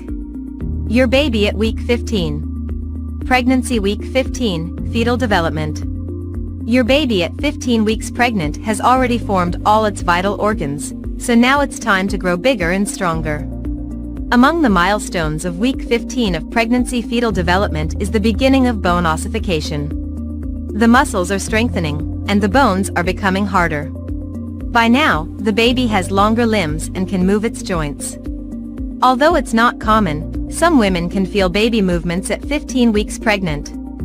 Your baby is also practicing how to breathe outside your womb. She is actively drawing an amniotic fluid through her nose. It is getting into the upper respiratory tract, developing the lungs. The baby's skin is still very translucent, and small blood vessels are forming under it. Your 15-week fetus is also practicing other reflexes, such as swallowing and sucking. At 15 weeks of pregnancy, your baby is also looking much cuter, since its head is now proportional to the rest of its body. Their skin is getting covered in very fine hair, which is called lanugo and helps keep the baby warm. In the womb, a 15-week baby is also able to hear your voice. Make sure you talk to your baby constantly. How big is my baby at 15 weeks? Curious why your body is, probably, finally starting to look pregnant? It's because at 15 weeks pregnant, your baby is quickly growing bigger each week. He's as long as 4 inches right now and weighs around 2.5 ounces.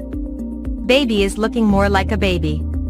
With each passing week, your fetus is also looking more and more like the baby you're picturing in your dreams. By now, the ears are positioned properly on the sides of the head, they used to be in the neck, and the eyes are moving from the side of the head to the front of the face, where they'll soon meet your loving gaze. Sense of taste. Your baby is forming taste buds, and nerves begin connecting them to the brain. By about 20 weeks, your baby's taste buds will be fully formed. During pregnancy, molecules of what you eat pass through your bloodstream and make it into your amniotic fluid. But your baby doesn't actually taste what you're eating, so don't worry that they won't enjoy what you're having for dinner. Baby movement. Your baby's legs are growing longer than their arms now, and they can move all of their joints and limbs. Your active baby is moving constantly, though you can't feel it yet. Your baby's face. Your baby is looking more like a little person, with eyelids, eyebrows, eyelashes, nails, hair, and well-defined fingers and toes. If you could see inside your womb, you'd catch your baby sucking a thumb, yawning, stretching, and making faces. What's happening in my body? Your baby is growing quickly and comes with a lot of packaging, the amniotic sac and fluid, and their own food supply, placenta. You could start getting the odd jabbing pain on the sides of your bump. This is known as round ligament pain. Putting your feet up and resting can help. Your skin could also feel a bit itchy. It might help to use an unperfumed moisturizer, wear loose cotton clothing, and have a cool bath. If the itching gets worse, especially at night, talk to your doctor or midwife. 15 weeks pregnant lifestyle. Make sure you're getting enough calcium. Since your baby's bones are beginning to ossify, calcium is more important than ever.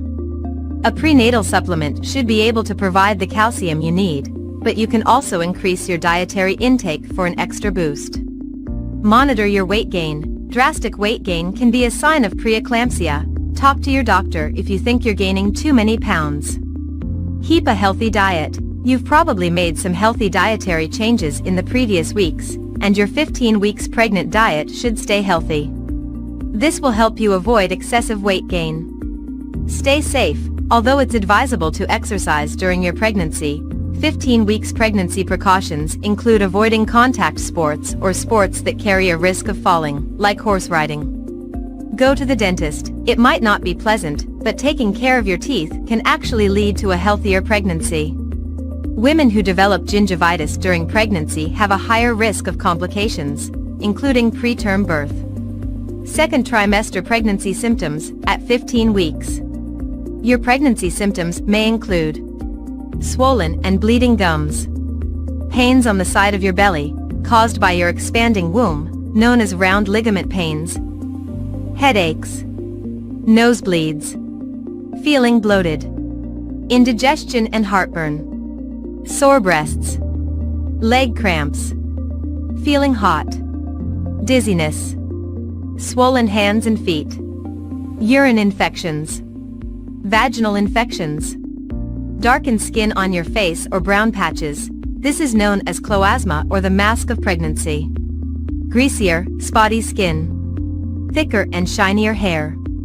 You may also experience symptoms from earlier weeks, such as morning sickness, a heightened sense of smell, mood swings, a white milky pregnancy discharge from your vagina and light spotting. Seek medical advice for any bleeding.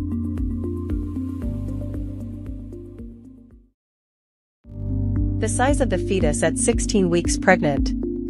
At 16 weeks, your fetus is now the size of an apple. Your little one could be more than 4.5 inches long, crown to rump, and weigh close to 4 ounces. How big is my baby at 16 weeks? Your baby now weighs in at a whopping 3 to 4 ounces, and is 4 to 5 inches in length. The backbone and tiny muscles in your baby's back are gaining strength, so she can straighten out that head and neck even more. Thanks to those developing facial muscles, your baby is capable of making a few expressive frowns and squints, even at this early stage. Baby's beautiful eyes are finally working too, making small side-to-side movements and perceiving light, although the eyelids are still sealed. Delicate baby skin. Your baby's skin is thin and translucent. It will thicken and develop as your pregnancy progresses, but will continue to be almost transparent for quite some time.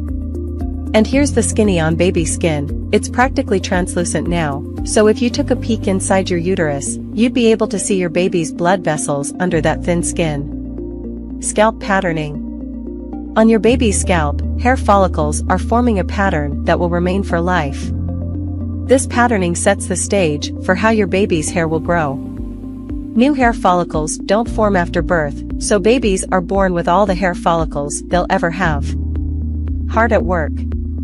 Your baby's heart is now pumping about 25 quarts of blood each day, and this amount will continue to increase as your little one develops. Baby will soon hear your voice. Listen up, tiny bones in your fetus ears are in place, making it likely that baby will soon be able to hear your voice, or something like it, when you're speaking. Generally, babies fully develop the ability to hear in the womb by 18 weeks of pregnancy. During its 16th week of development, a fetus will be starting to form facial expressions, and its nervous system will be growing. Your body at week 16. Rapid growth. At 16 weeks pregnant, your uterus is growing at about the same pace as your baby's. It's getting to the point where you may not be able to hide your pregnancy anymore, even if you wanted to. Your 16 weeks pregnant belly. At 16 weeks pregnant, you may now be at the stage where your bump clearly has a baby in there. Your pregnancy weight gain. It may be hard to watch yourself gain weight during pregnancy, even when you know there's a wonderful reason for it, but try to embrace your body's new shape and think of every pound you put on as a sign of good health for you and your baby. Nasal congestion. 16 weeks pregnant, your symptoms. At 16 weeks pregnant, here are some of the symptoms you may be experiencing. Skin changes. You might have heard about the pregnancy glow, and now it might be your turn to experience it. Increased blood volume in the blood vessels and pregnancy hormones causing more oil production can make pregnant skin look flushed and dewy. Nosebleeds. At 16 weeks pregnant, nosebleeds can be an issue for some moms-to-be, and might be caused by increased circulation and higher levels of hormones. Lower back pain. This is one of the most common symptoms that can strike when you're pregnant, and it's good to have some strategies to avoid or lessen the discomfort. For example, Take warm baths or showers, stretch regularly to help your hardworking back muscles relax, pay attention to your posture, and wear low-heeled shoes. Dizziness. Round ligament pain. As your amazing uterus grows, the round ligaments that support it are thickening and stretching. Breast changes. Pregnancy headaches. 17 weeks baby development. How big is your baby at 17 weeks pregnant? The baby is around 5.1 inches this stage. This is roughly the size of a potato. The skin is loose and wrinkled and the fetus has a lot of growing to do. By the time of the delivery, he or she will fill out their skin more normally. Around this stage of pregnancy, the fetus starts to look a lot more human. In addition to hair growing on the head, the eyebrows and eyelashes are also developing. The eyelids are shut, but the eyes themselves can move and the mouth can also open and close. The fingernails and toenails are growing, and your bundle of joy has also developed a firm grip. Your baby's been getting bigger and bigger over the last couple of weeks, and this means that he or she has needed a larger placenta. Remember that the placenta is the organ that supplies nutrition to the fetus, removes waste products, and fulfills other important roles. By the end of your pregnancy, the placenta will weigh around 510 grams. Your baby now has doubled in weight in the last 2 weeks. Fat begins to form, helping your baby's heat production and metabolism. The lungs are beginning to exhale amniotic fluid, and the circulatory and urinary systems are working. Your baby's bones. Your baby's skeleton is changing from soft cartilage to bone. Support your baby's bone health, and your own, by eating calcium-rich foods. Getting enough calcium also reduces your risk of hypertension and preeclampsia. The umbilical cord.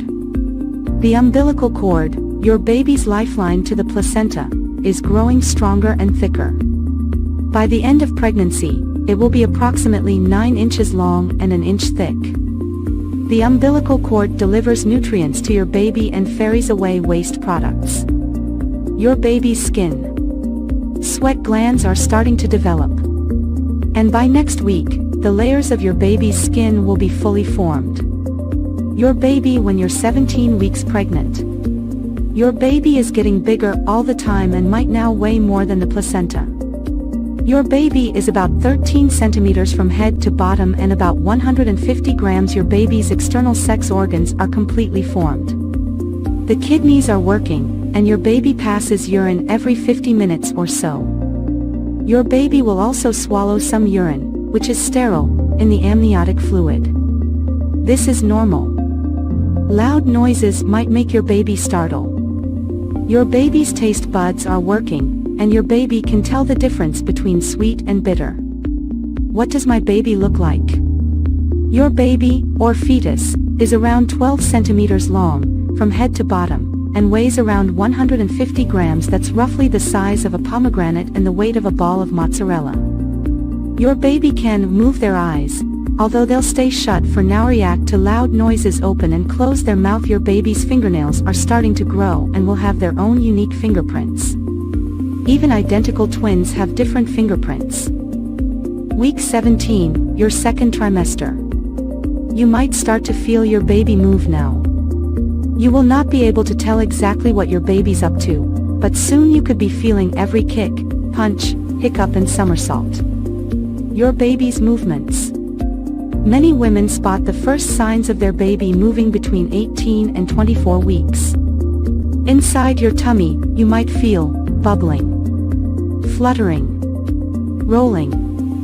You might find that your baby moves more after meals, when you listen to loud music, when you rub your tummy and talk to your baby, when you are relaxing.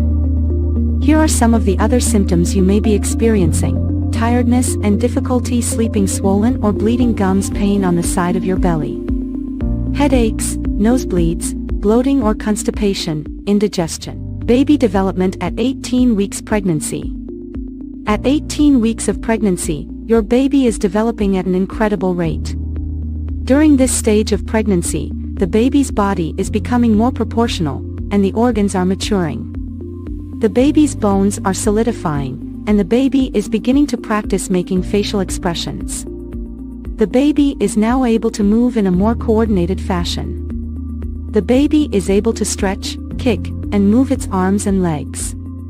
It may even be able to respond to external sounds and pressure, such as music or when you press on your abdomen. The baby's senses are developing at this stage of pregnancy as well.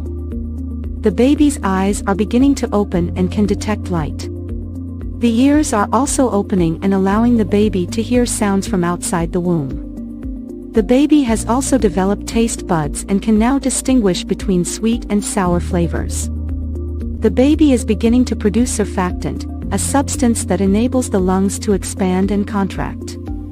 This will eventually allow the baby to breathe on its own. The baby's hair, nails, and lanugo, the fine hair that covers the baby's body, are also developing. At 18 weeks, your baby is growing rapidly and developing new skills. Although it may be difficult to imagine, your baby is quickly becoming more and more like a newborn. As your baby continues to grow, you will be able to feel more and more of its movements inside your womb. By the end of this stage of pregnancy, you will be able to feel your baby's kicks, punches, and hiccups. Hello and welcome to our video on 19 weeks of pregnancy symptom and baby development.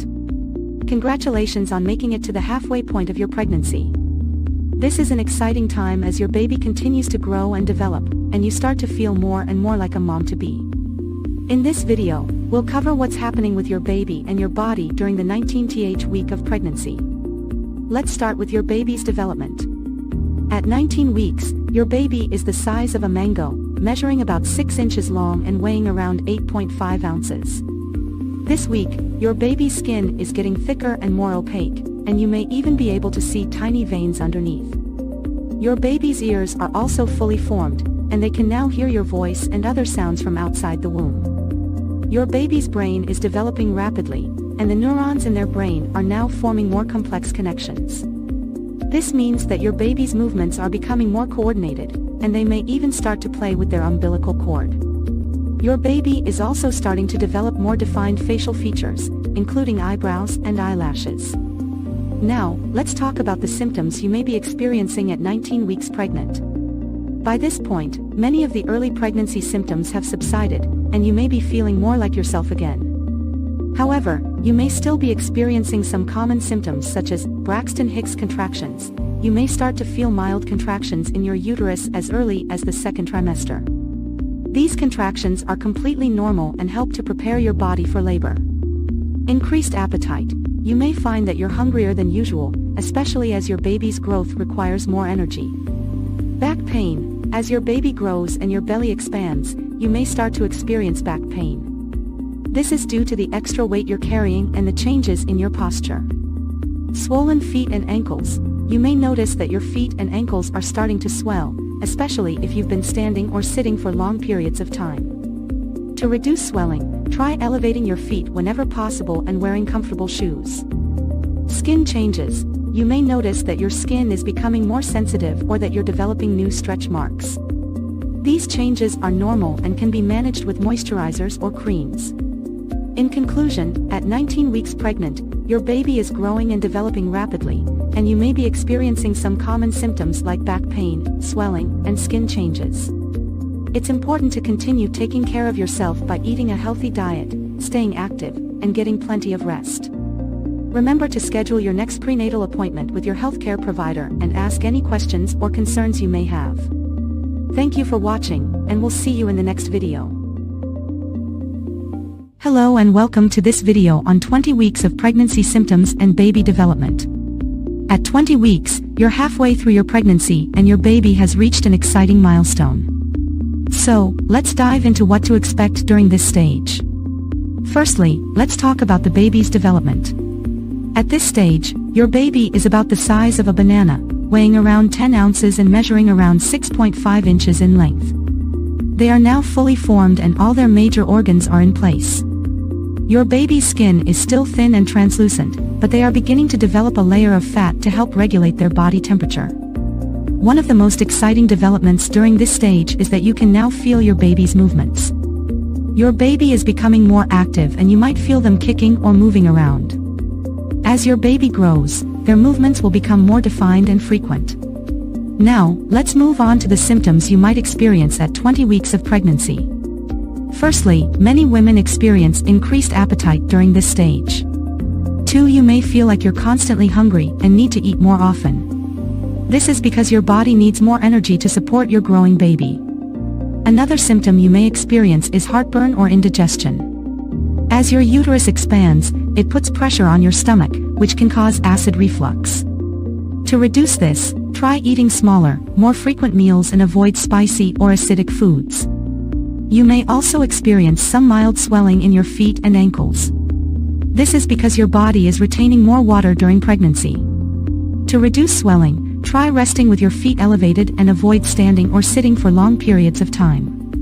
One of the most common symptoms of pregnancy at 20 weeks is back pain. As your uterus grows, it puts pressure on your back and can cause discomfort. To reduce back pain, try using a pregnancy pillow to support your body while sleeping and avoid lifting heavy objects. Finally, you may experience some mood swings or heightened emotions during this stage. This is normal as your body is going through many changes, and it's important to take care of your emotional well-being as well as your physical health. In terms of prenatal care, it's important to attend all your scheduled appointments with your healthcare provider. At 20 weeks, you will have an ultrasound to check on your baby's growth and development. This is also when you may find out the sex of your baby if you choose to. In summary, at 20 weeks of pregnancy, your baby is fully formed and developing rapidly. You may experience symptoms such as increased appetite, heartburn, swelling, back pain, and mood swings. It's important to attend all your prenatal appointments and take care of your physical and emotional well-being. Thank you for watching this video on 20 weeks of pregnancy symptoms and baby development. We hope you found it informative and helpful. If you have any questions or concerns, please consult with your healthcare provider. Baby development at 15 weeks. Your baby is about the size of an apple. Your baby is around the size of an apple or a navel orange. It measures around 4 inches, 10 centimeters, from crown to rump. It weighs approximately 70 grams, which is equivalent to 0.15 pounds. Baby weight at 15 weeks is similar to the weight of 1 chicken egg. Your baby at week 15. Pregnancy week 15, fetal development. Your baby at 15 weeks pregnant has already formed all its vital organs, so now it's time to grow bigger and stronger. Among the milestones of week 15 of pregnancy fetal development is the beginning of bone ossification. The muscles are strengthening, and the bones are becoming harder. By now, the baby has longer limbs and can move its joints. Although it's not common, some women can feel baby movements at 15 weeks pregnant. Your baby is also practicing how to breathe outside your womb. She is actively drawing in amniotic fluid through her nose. It is getting into the upper respiratory tract, developing the lungs. The baby's skin is still very translucent, and small blood vessels are forming under it. Your 15-week fetus is also practicing other reflexes, such as swallowing and sucking. At 15 weeks of pregnancy, your baby is also looking much cuter, since its head is now proportional to the rest of its body. Their skin is getting covered in very fine hair, which is called lanugo and helps keep the baby warm. In the womb, a 15-week baby is also able to hear your voice. Make sure you talk to your baby constantly. How big is my baby at 15 weeks? Curious why your body is, probably, finally starting to look pregnant? It's because at 15 weeks pregnant, your baby is quickly growing bigger each week. He's as long as 4 inches right now and weighs around 2.5 ounces. Baby is looking more like a baby. With each passing week, your fetus is also looking more and more like the baby you're picturing in your dreams. By now, the ears are positioned properly on the sides of the head, they used to be in the neck, and the eyes are moving from the side of the head to the front of the face, where they'll soon meet your loving gaze. Sense of taste. Your baby is forming taste buds, and nerves begin connecting them to the brain. By about 20 weeks, your baby's taste buds will be fully formed. During pregnancy, molecules of what you eat pass through your bloodstream and make it into your amniotic fluid. But your baby doesn't actually taste what you're eating, so don't worry that they won't enjoy what you're having for dinner. Baby movement. Your baby's legs are growing longer than their arms now, and they can move all of their joints and limbs. Your active baby is moving constantly, though you can't feel it yet. Your baby's face. Your baby is looking more like a little person, with eyelids, eyebrows, eyelashes, nails, hair, and well-defined fingers and toes.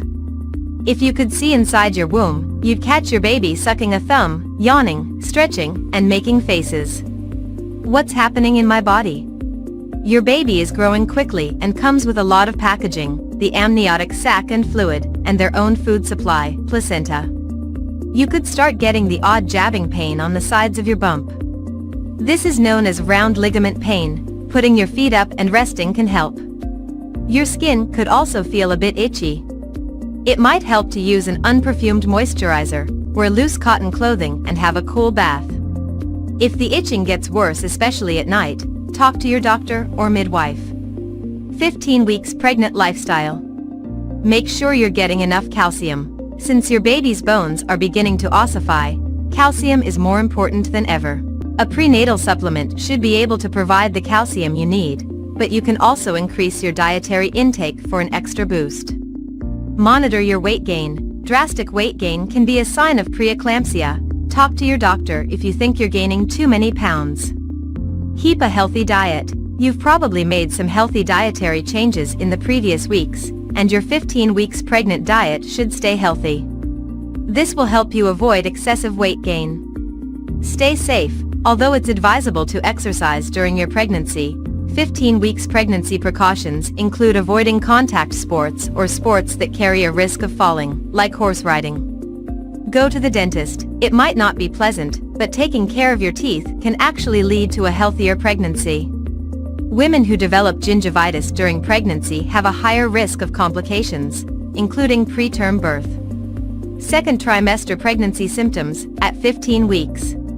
Your pregnancy symptoms may include swollen and bleeding gums, pains on the side of your belly, caused by your expanding womb, known as round ligament pains, headaches, nosebleeds, feeling bloated, indigestion and heartburn, sore breasts, leg cramps, feeling hot, dizziness, swollen hands and feet, urine infections, vaginal infections, darkened skin on your face or brown patches. This is known as cloasma or the mask of pregnancy. Greasier, spotty skin, thicker and shinier hair. You may also experience symptoms from earlier weeks, such as morning sickness, a heightened sense of smell, mood swings, a white milky pregnancy discharge from your vagina, and light spotting. Seek medical advice for any bleeding.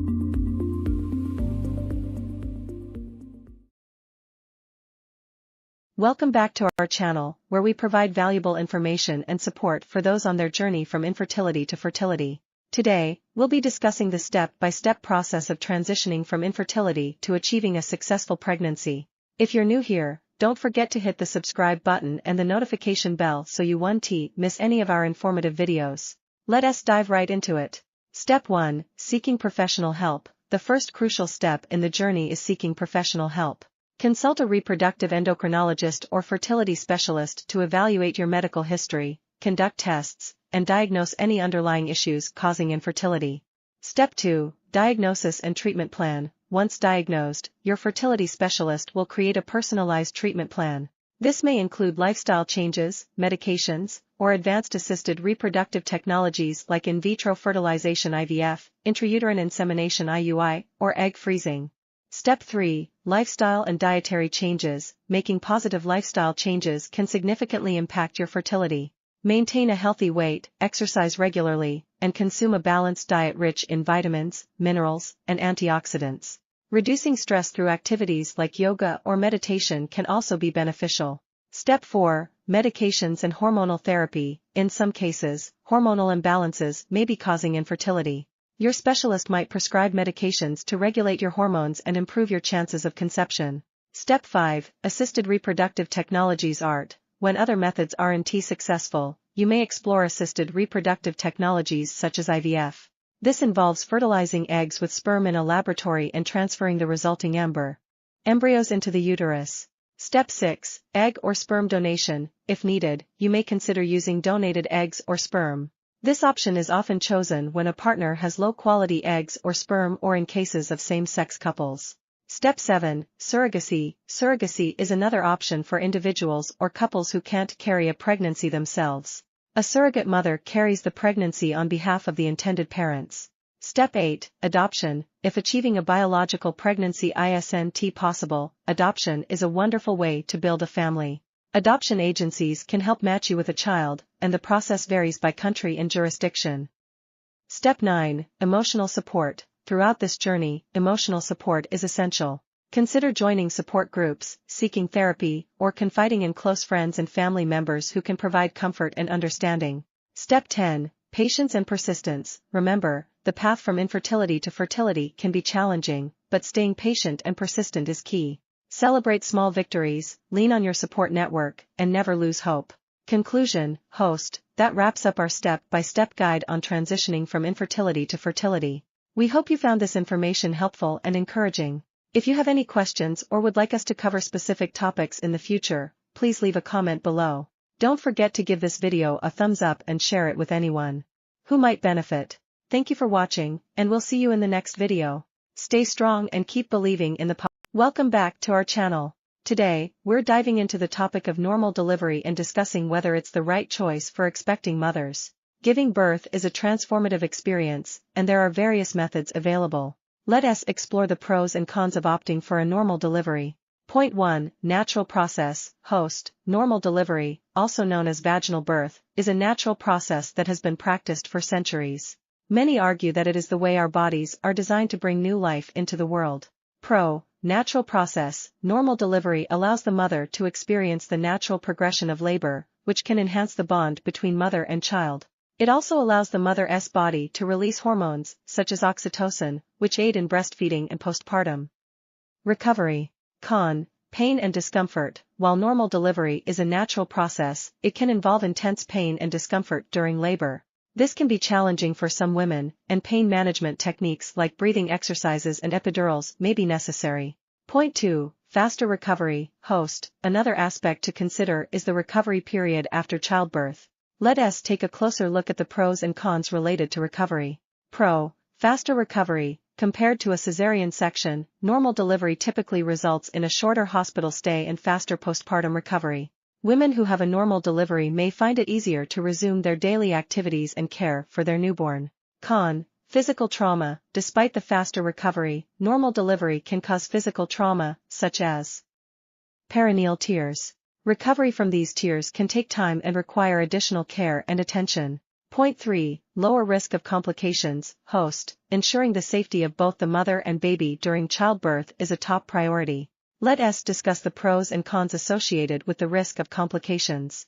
Pro. Lower risk of complications. In many cases, normal delivery is considered a safer option compared to cesarean sections.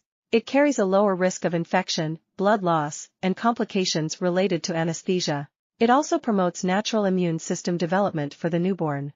Con. Unpredictability. Normal delivery is not without risks. Complications such as umbilical cord prolapse or shoulder dystocia can occur during labor. These situations require immediate medical intervention to ensure the well-being of both mother and baby. Point 4. Support and guidance. Host, having a strong support system and access to guidance is crucial during childbirth. Let us explore the pros and cons related to support and guidance during normal delivery. Pro. Emotional support. Many women find comfort and reassurance in having their loved ones present during labor. The support of a partner, family members, or a doula can help alleviate anxiety and provide encouragement. Con. Limited control. While having a support system is beneficial, the process of normal delivery can sometimes be unpredictable. This lack of control can be challenging for some women, leading to increased stress and anxiety. Conclusion. Host, in conclusion, the decision to opt for a normal delivery or any other birthing method is a personal one that should be made after careful consideration. Let us summarize the pros and cons we've discussed. Normal delivery is a natural process that promotes the release of beneficial hormones and strengthens the mother-child bond. Faster recovery and shorter hospital stay are advantages of normal delivery, but physical trauma such as perineal tears may occur. Emotional support during labor can be comforting, but the lack of control in the process can cause stress and anxiety. Remember, every pregnancy is unique, and it's essential to consult with healthcare professionals to make an informed decision. We hope this video has provided you with valuable insights to help you make the best choice for yourself and your baby.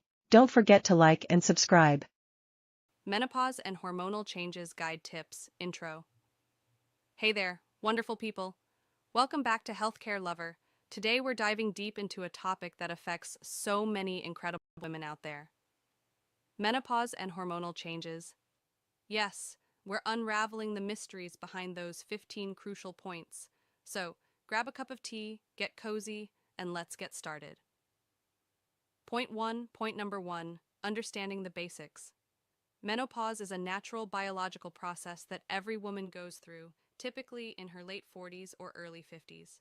It marks the end of the menstrual cycle and fertility. But what exactly happens during this time? Let's find out. Point 2.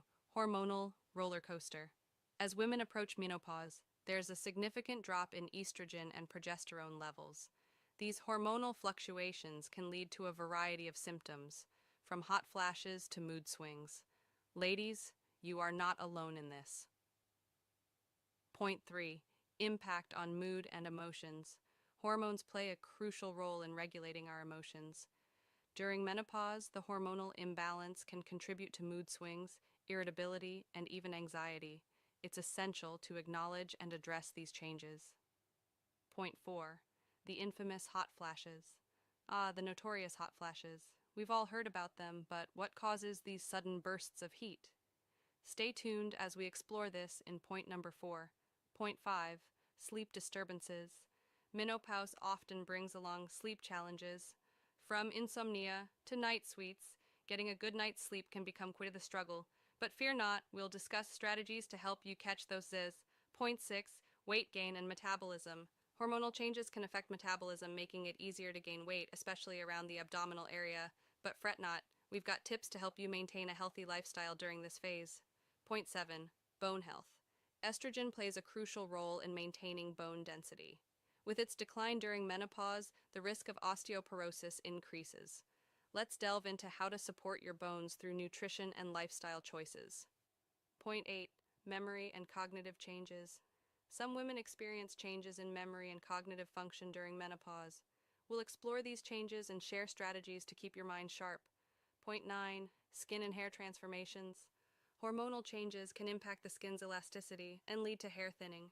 But worry not, we've got beauty tips to help you embrace and enhance your natural radiance. Point 10. Sexual health during menopause. Let's address the elephant in the room. Changes in hormones can affect libido and vaginal health. We'll discuss open communication with your partner and ways to maintain intimacy.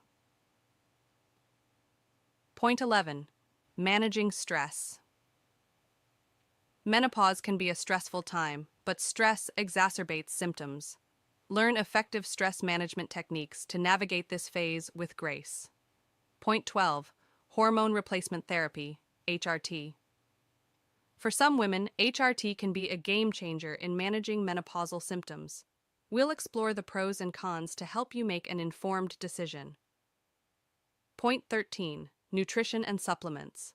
A balanced diet and specific supplements can alleviate menopausal symptoms. Let's explore the foods and nutrients that can make a positive impact on your well-being. Point 14. Exercise and its role. Regular physical activity can make a significant difference in how you experience menopause. Discover the types of exercises that can boost your mood and overall health. Point 15. Embracing the journey. Menopause is a transformative period, and embracing the changes is key. We'll leave you with empowering tips to celebrate this new chapter of life. Outro. And there you have it, folks. 15 points to demystify menopause and hormonal changes. If you found this video helpful, don't forget to give it a thumbs up, subscribe to Healthcare Lover for more insightful content, and hit that notification bell so you know. Sure, let us break down the key points for each trimester. First trimester, weeks 112, early signs and development overview of conception and early fetal development. Common symptoms like morning sickness, fatigue, and hormonal changes. Importance of prenatal vitamins and a healthy diet. Weeks 5-8, organ formation of vital organs and major body systems. Discuss potential early ultrasound and first heartbeat.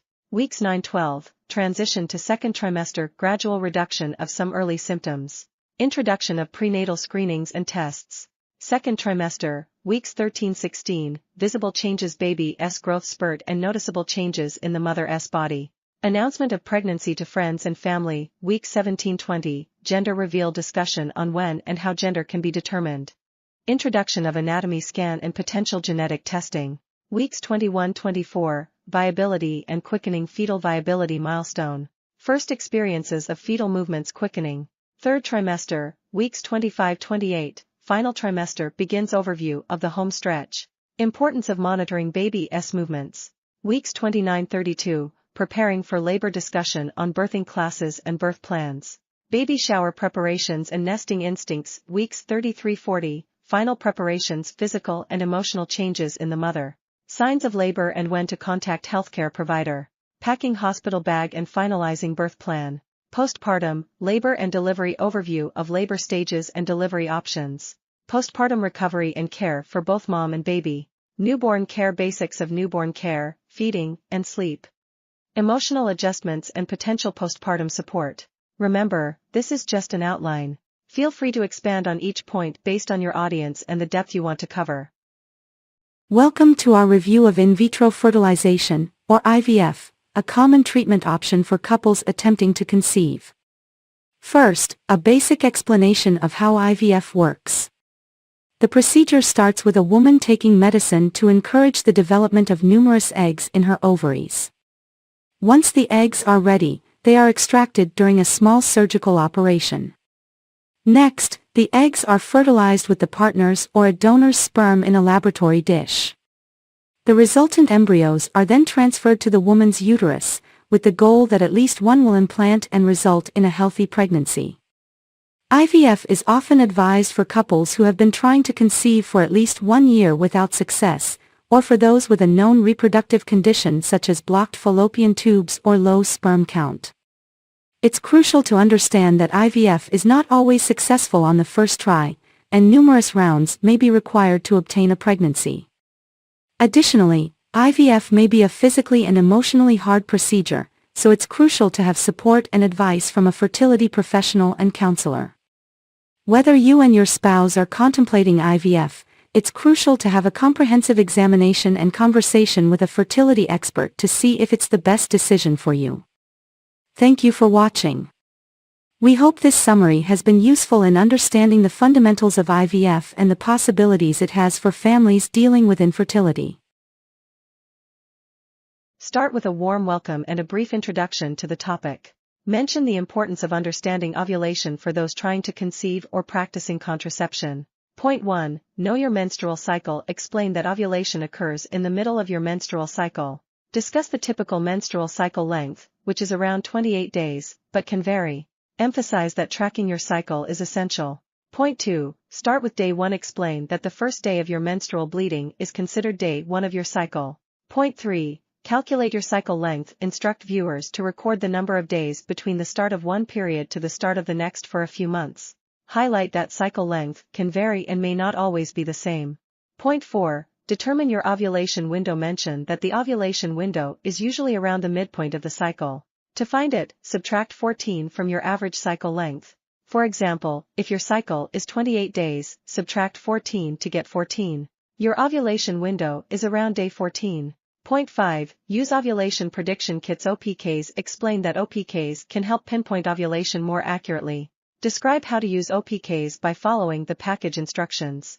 Point 6. Monitor basal body temperature. BBT. Discuss how a woman's basal body temperature rises slightly after ovulation. Instruct viewers to use a basal thermometer and take their temperature every morning before getting out of bed. Point 7. Track cervical mucus changes. Explain that cervical mucus changes in consistency throughout the menstrual cycle. Describe how to observe and record these changes. Point 8. Pay attention to ovulation symptoms. Mention common symptoms like mild pelvic pain, breast tenderness, or heightened senses. Stress that these symptoms are not definitive but can be additional indicators. Point 9. Keep a ovulation calendar. Encourage viewers to create an ovulation calendar. Use a calendar or a smartphone app to track cycle length, OPK results, BBT, and other relevant data. Point 10. Be patient. Remind viewers that it may take a few months of tracking to accurately predict ovulation. Highlight the importance of patience and persistence. Conclusion. Summarize the key points discussed in the video. Remind viewers that understanding their ovulation cycle can be helpful whether they are trying to conceive or manage contraception. End with a call to action. Encourage viewers to subscribe, like, and share the video. Invite them to ask questions or share their experiences in the comments section. Pregnancy, childbirth, and all the associated experiences are, in my personal opinion, the most extraordinary processes in human biology. However, it's essential to recognize that it's not all sunshine and rainbows. Despite the beauty of children, the journey of bringing them into the world can entail some uncomfortable consequences. In today's video, we'll delve into the changes that occur in a mother's body during pregnancy, exploring phenomena such as morning sickness, fatigue, changes in taste, and the impacts on internal organs as the uterus expands to accommodate the growing fetus. Let's dive into this fascinating topic. Intro. While I may not have experienced pregnancy firsthand, I've had the privilege of witnessing this incredible process twice in my life. The sheer marvel of it is beyond words. My aim with this video is not to dwell on the negatives, but to shed light on some commonly experienced symptoms of pregnancy. In future videos, we'll explore the many beautiful aspects of pregnancy. First on the list is morning sickness.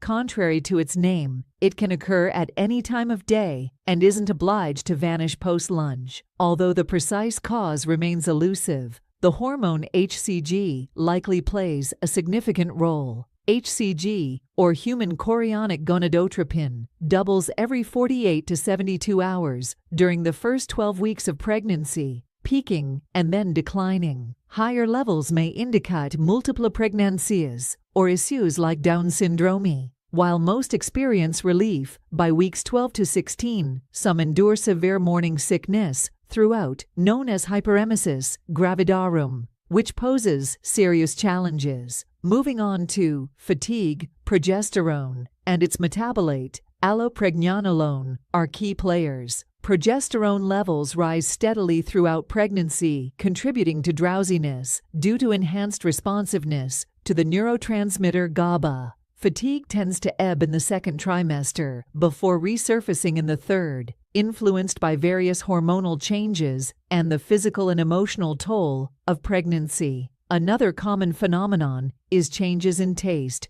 often characterized by a metallic or bitter flavor. While the mechanism isn't fully understood, estrogen likely plays a significant role. Pregnant individuals, particularly females with elevated estradiol levels, report alterations in taste perception, affecting food preferences and aversions. Lastly, the third trimester brings physical discomfort as the expanding uterus displaces surrounding organs. The greater omentum, intestines, stomach, liver, gallbladder, and even the heart and lungs undergo significant shifts to accommodate the growing fetus. While these changes are awe-inspiring, they undoubtedly contribute to discomfort. There are numerous other transformations in a mother's body during pregnancy, including alterations in liver metabolism, kidney function, and digestive system, peristalsis. Feel free to suggest topics for future videos in the comments below.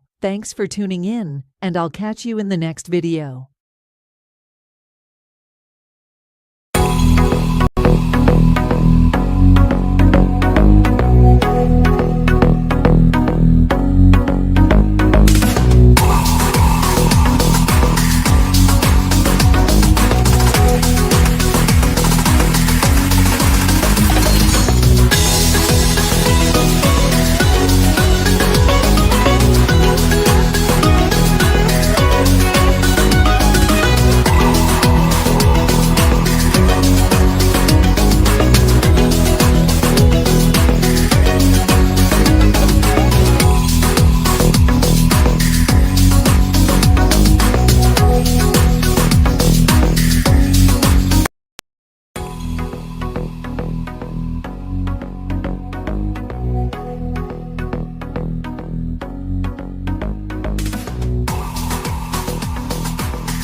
17 weeks baby development.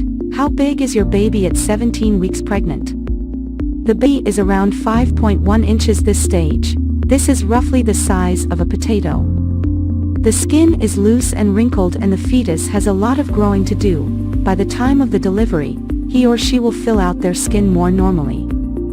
Around this stage of pregnancy, the fetus starts to look a lot more human. In addition to hair growing on the head, the eyebrows and eyelashes are also developing. The eyelids are shut, but the eyes themselves can move and the mouth can also open and close.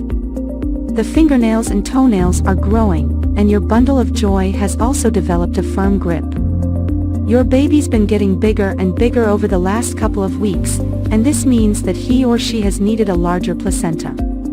Remember that the placenta is the organ that supplies nutrition to the fetus, removes waste products, and fulfills other important roles. By the end of your pregnancy, the placenta will weigh around 510 grams. Your baby now has doubled in weight in the last 2 weeks. Fat begins to form, helping your baby's heat production and metabolism. The lungs are beginning to exhale amniotic fluid, and the circulatory and urinary systems are working. Your baby's bones. Your baby's skeleton is changing from soft cartilage to bone. Support your baby's bone health, and your own, by eating calcium-rich foods. Getting enough calcium also reduces your risk of hypertension and preeclampsia. The umbilical cord. The umbilical cord, your baby's lifeline to the placenta, is growing stronger and thicker. By the end of pregnancy, it will be approximately 9 inches long and an inch thick. The umbilical cord delivers nutrients to your baby and ferries away waste products. Your baby's skin. Sweat glands are starting to develop. And by next week, the layers of your baby's skin will be fully formed.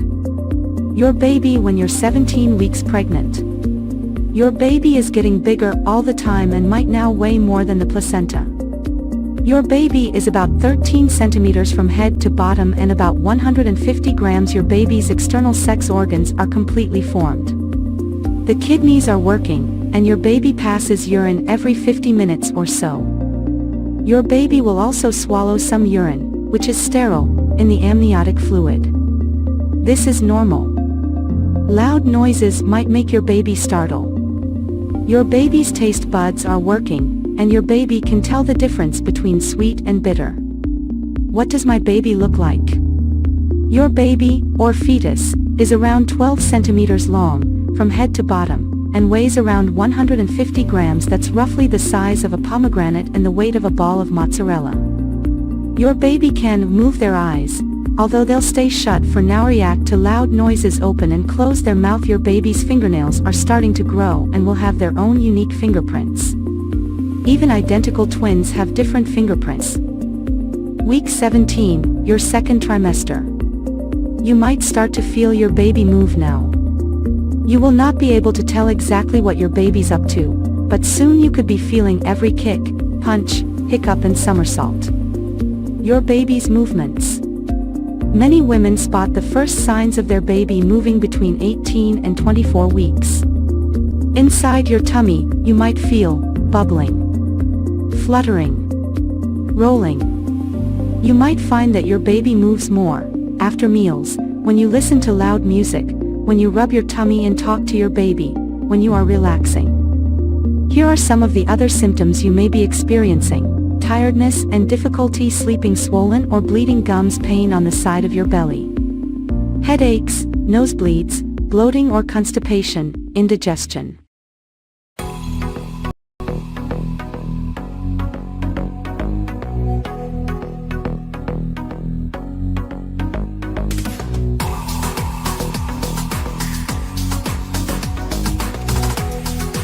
Title: Effective PCOS Treatment, 20 Key Steps to Manage Polycystic Ovary Syndrome. 1.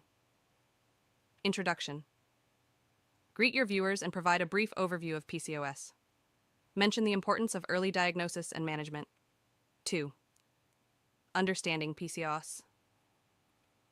Explain what PCOS is and its impact on women's health. Highlight common symptoms such as irregular periods, acne, and weight gain. 3. Seek professional help. Emphasize the importance of consulting a healthcare professional for a proper diagnosis. Encourage viewers to find a healthcare provider experienced in managing PCOS. 4. Lifestyle modifications. Discuss the role of diet and exercise in managing PCOS symptoms. Suggest a balanced diet with emphasis on whole foods and regular physical activity. 5. Weight management. Address the link between PCOS and weight gain. Provide tips on healthy weight loss strategies, if applicable.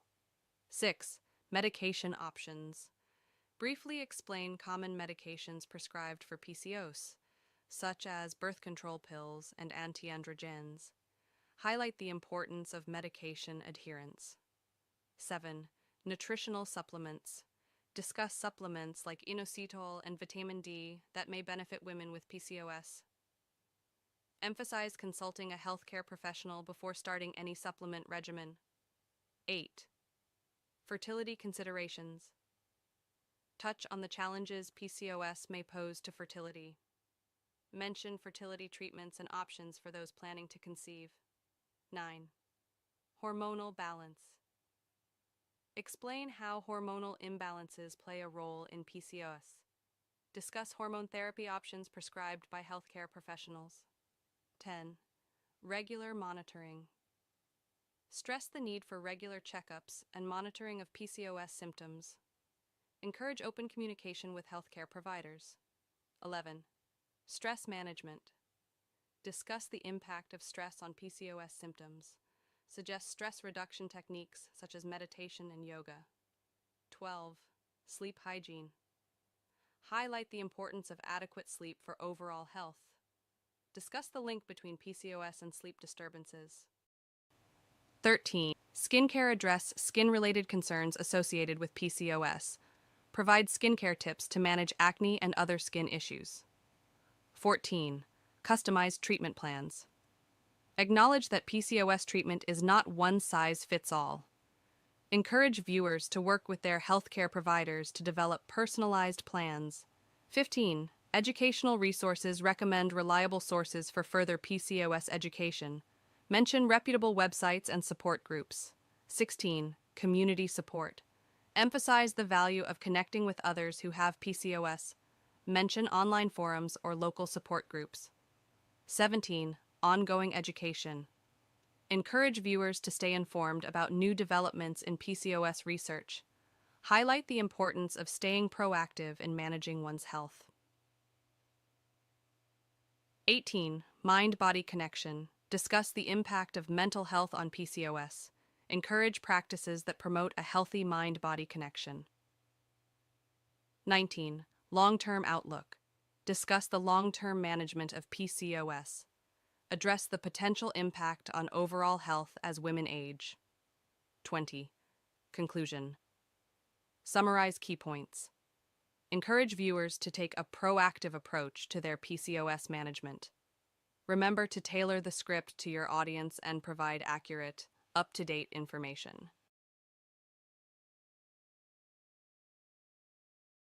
Teen pregnancy can have significant physical and emotional health risks for both the mother and the baby. Teenage mothers are at a higher risk of experiencing complications during pregnancy and childbirth, such as premature birth, low birth weight, and preeclampsia. These complications can have long-term health effects for both the mother and the baby, such as developmental delays, chronic health conditions, and even death. Furthermore, teenage mothers may experience emotional and mental health issues during and after pregnancy. It's important to educate young people about safe sex practices and contraception to prevent unintended pregnancies. Providing comprehensive sex education that includes information about contraception and healthy relationships can help young people make informed decisions about their sexual health. It's also important to provide access to affordable and effective contraception options for teens who choose to be sexually active. Teen pregnancy can have significant physical and emotional health risks, but with education and resources, we can help prevent unintended pregnancies and support pregnant teens in maintaining their health. Thanks for watching. Don't forget to like and subscribe for more videos like this. Hey there, lovely viewers. We're thrilled to have you back on our channel. Today, we're diving deep into a topic that's close to many hearts: how to boost your chances of getting pregnant. Whether you're just starting your journey or have been trying for a while, these detailed tips could be the key you're looking for. Point 1. Understand your menstrual cycle. Your menstrual cycle consists of different phases: follicular, ovulation, and luteal. Ovulation usually occurs around the middle of your cycle. Keep track of it using methods like basal body temperature or ovulation predictor kits. The fertile window spans a few days before and after ovulation, so aim for intimacy during this time. Point 2. Maintain a healthy lifestyle. Nutrition plays a pivotal role in fertility. Incorporate a variety of fruits, vegetables, whole grains, lean proteins, and healthy fats into your diet. Regular, moderate exercise can help regulate your hormones and boost overall well-being. Stress can interfere with ovulation. Practice stress reduction techniques like meditation, mindfulness, or even enjoyable hobbies. Point 3. Maintain a healthy weight. Being underweight can disrupt hormonal balance, while excess weight can lead to insulin resistance and irregular cycles. Aim for a BMI within the healthy range for optimal fertility. Point 4. Avoid harmful substances. Smoking can decrease fertility in both men and women. Quitting is a major step towards improving your chances. Limit alcohol consumption, as excessive intake may affect hormone levels. High caffeine intake has been linked to reduced fertility, so consider cutting back. Point 5. Preconception health check. Before embarking on your pregnancy journey, schedule a thorough health checkup with your doctor. Discuss any pre-existing conditions, medications, or supplements you're taking that could impact fertility. Point 6. Stay hydrated. Drinking enough water helps maintain healthy cervical mucus, which plays a role in fertility. Point 7. Timing matters. It's important to remember that pregnancy might not happen right away. Continue trying during your fertile window, but don't stress if it takes some time. Point 8. Communication is key. Openly communicate with your partner about your feelings, concerns, and expectations. Keep the lines of dialogue open throughout the journey. Point 9. Seek professional help if needed. If you're having trouble conceiving, don't hesitate to consult a fertility specialist. They can perform tests to identify any underlying issues and recommend appropriate treatments. Conclusion. Thank you so much for joining us today as we explored these comprehensive tips for increasing your chances of getting pregnant. Remember, each person's fertility journey is unique, so be patient and kind to yourselves. If you found this video helpful, don't forget to give it a thumbs up, share it with others, and hit that subscribe button for more insightful content. Fast track to fertility, expert tips from a leading doctor. 1. Introduction. Welcome viewers. Today we're sharing the top 20 tips to boost fertility and increase your chances of getting pregnant fast. 2. Healthy lifestyle. Maintain a healthy lifestyle with a balanced diet and regular exercise to support overall well-being. 3. Nutrient-rich foods. Focus on nutrient-rich foods, including fruits, vegetables, whole grains, and lean proteins to enhance fertility. 4. Hydration. Stay well hydrated by drinking plenty of water, promoting optimal reproductive health. 5. Limit caffeine and alcohol. Reduce caffeine and alcohol intake, as excessive consumption can impact fertility. 6. Maintain a healthy weight. Achieve and maintain a healthy weight, as both underweight and overweight conditions can affect fertility. 7. Regular exercise. Engage in regular moderate exercise to positively influence reproductive health. 8. Balanced hormones. Ensure hormonal balance through a healthy lifestyle and, if needed, consult with a doctor for guidance. 9. Quit smoking. Quit smoking as it has detrimental effects on fertility and reproductive organs. 10. Stress management. Practice stress management techniques such as meditation, yoga, or deep breathing to reduce stress levels. 11. Regular checkups. Schedule regular checkups with a fertility specialist to monitor reproductive health. 12. Know your cycle. Understand your menstrual cycle to identify your most fertile days and optimize conception timing. 13. Tracking ovulation. Use ovulation prediction kits or apps to track ovulation accurately for better timing. 14. Position matters. Experiment with different sexual positions to increase the chances of sperm reaching the egg. 15. Optimal timing. Be consistent with intercourse during the fertile window to maximize the chance of conception. 16. Sperm health. Encourage sperm health by avoiding hot tubs exposure. 17. Preconception supplements. Consider taking preconception supplements like folic acid to support a healthy pregnancy. 18. Limit exposure to harmful substances. Minimize exposure to environmental toxins and chemicals that may affect fertility. 19. Fertility-friendly lubricants. Use fertility-friendly lubricants that do not hinder sperm movement. 20. Patience and emotional support. Be patient and seek emotional support during the fertility journey, understanding that it may take time. Conclusion. Thank you for watching. Implementing these tips can significantly boost your chances of getting pregnant fast. Remember, consulting with a fertility specialist is crucial for personalized advice.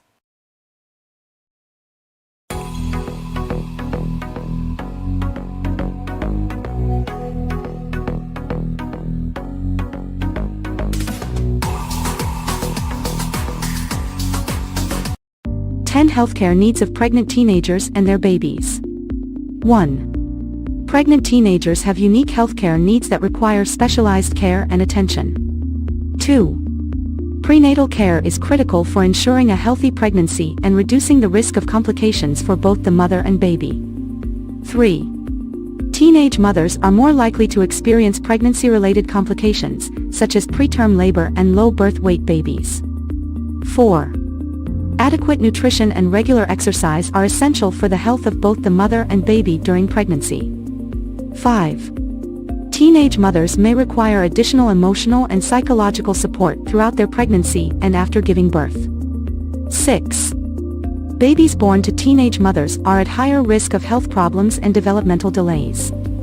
7. Early and regular pediatric care is essential for ensuring the health and development of babies born to teenage mothers.